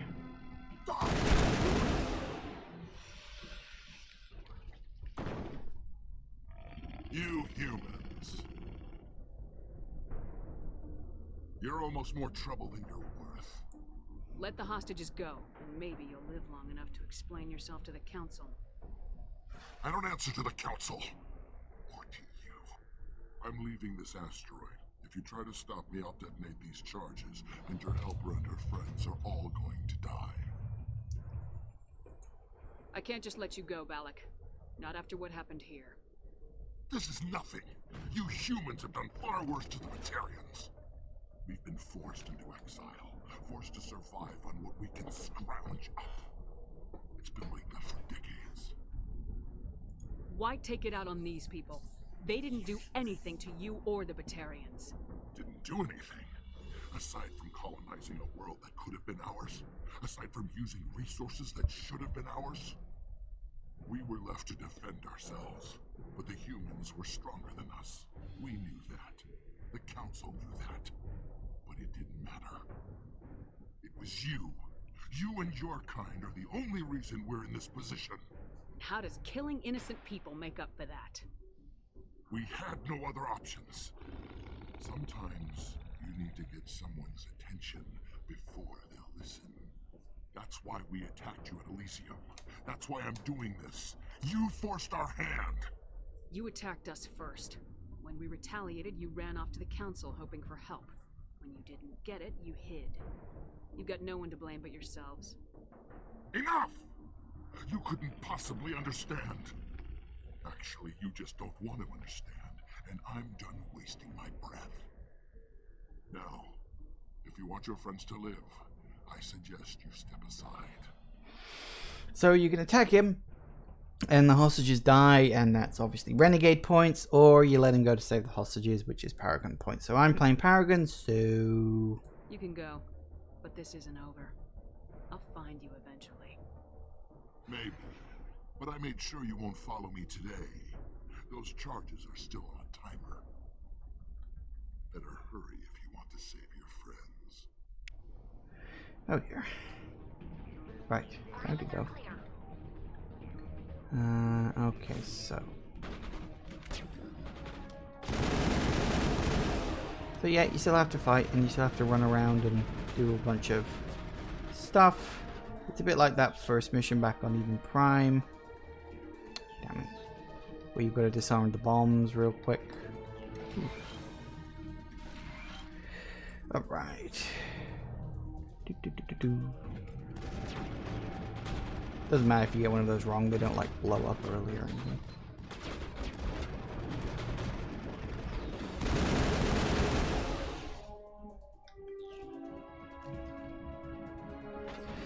Alright, where's the next one? I think it's down here somewhere. Down here? There it is. Hello.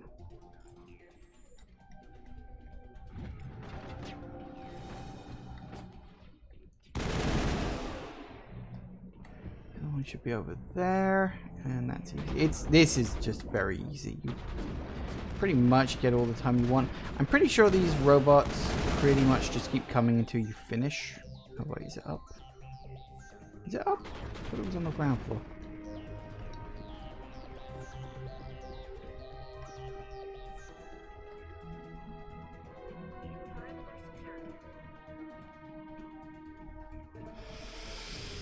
Okay. There you are. Hello. Time to go to sleep. Betty buys time. All demolition charge rejected. Reach the scientists in prison cell, lower level office. Hello. He left. Is that all right? Letting him go was better than the alternative. I thought you were gonna stay someplace safe. There might have been something I could have done to help. I thought I should be here. I know this asteroid better than anyone. You did it. Another hour and our course would have been irreversible. I ran the numbers, Shepard. X-57 would have struck near the capital city, the most densely populated region. But that's not going to happen, thanks to you. Is Katie in here? Is she all right? Is her team? Balak was holding them hostage. I let him go to save them. Let a terrorist go or sacrifice innocent lives. I'm glad that's not a choice I had to make. Is that... Will you get in trouble for that? I mean, he could do the same thing somewhere else, couldn't he? Yeah, he could. Balak seemed like a practical man. Practical, but callous. I'm sure if he'd been in my place, Miss Bowman would be dead now, along with all the terrorists. But I'm not gonna sacrifice people who happen to be between me and my target. So what happens now? The bad guys get away? Balak gets away today, but we'll still be after him tomorrow and the day after that. Me, my crew, and every other crew in the Alliance. He'll run and he'll hide, but eventually he'll slip up and we'll get him. Bad guys never get away, Simon. Not unless the good guys give up. Well, I wouldn't want you after me. Shepard, thank you for my grandchildren's lives. I don't think I'll stick around, though. Not with the team gone. Too many ghosts. It's time for me to get back and spend some time with my family. Before I go, I'd like to offer you something. Maybe you'll have more use for it than I will. As lead engineer, I get some quality items. Take your pick. Burn it. You can take his Omni tool if you want it. Acquired armor, heavy human armor. I'm pretty sure all of this stuff is pretty meh. But I'll do that because I can. Ask, but that Omni tool of yours, I could really use something like that. Shepard, I think I mentioned that you saved my kids and grandkids. What's an Omni tool compared to that? Take it, with my blessing. I hope you get good use out of it. One more thing. You asked me to look into your missing engineers? Have you found them? Yes, all of them. Their bodies, anyway. Oh. I see. Well then, I guess it's better than not knowing. I guess. Be well, Shepard. We owe you. Bigot. Nice. So I got a few Paragon points out of all that. Hello. I can't believe you let Balak go. To save us. Believe it. I half expected you to just let us die. Sacrifice the few for the many. Then I'd be no better than the Batarians. Besides, Balak won't get away with this. I know who he is now. He can't run forever. You sound like my brother. He was always so stubborn, but always willing to do the right thing, no matter what. Your brother was the one Balak killed? Yes. Aaron. He was the one who convinced me to join the team here. Said it would be an adventure.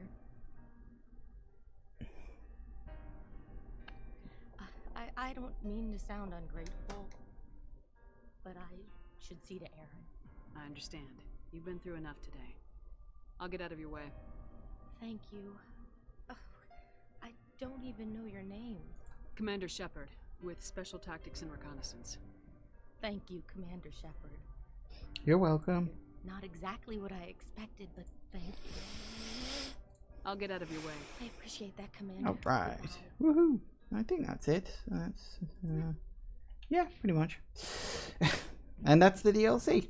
It's nice, it's short, it's sweet, and all in all, I quite like it. I think it's a good little DLC.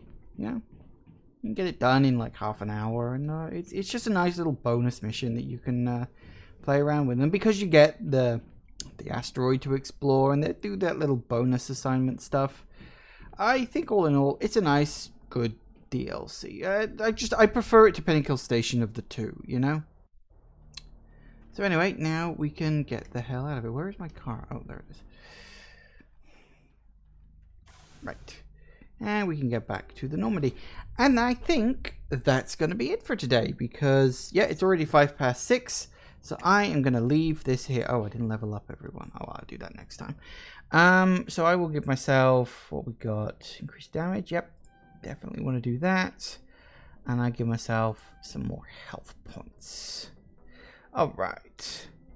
Excellent. Mark that off. And then we will make a quick save. There we go. Excellent. Thank you all for watching, everybody. I do hope you have enjoyed this. And I will see you all whenever I next see ya. Take care out there, everybody. Bye-bye.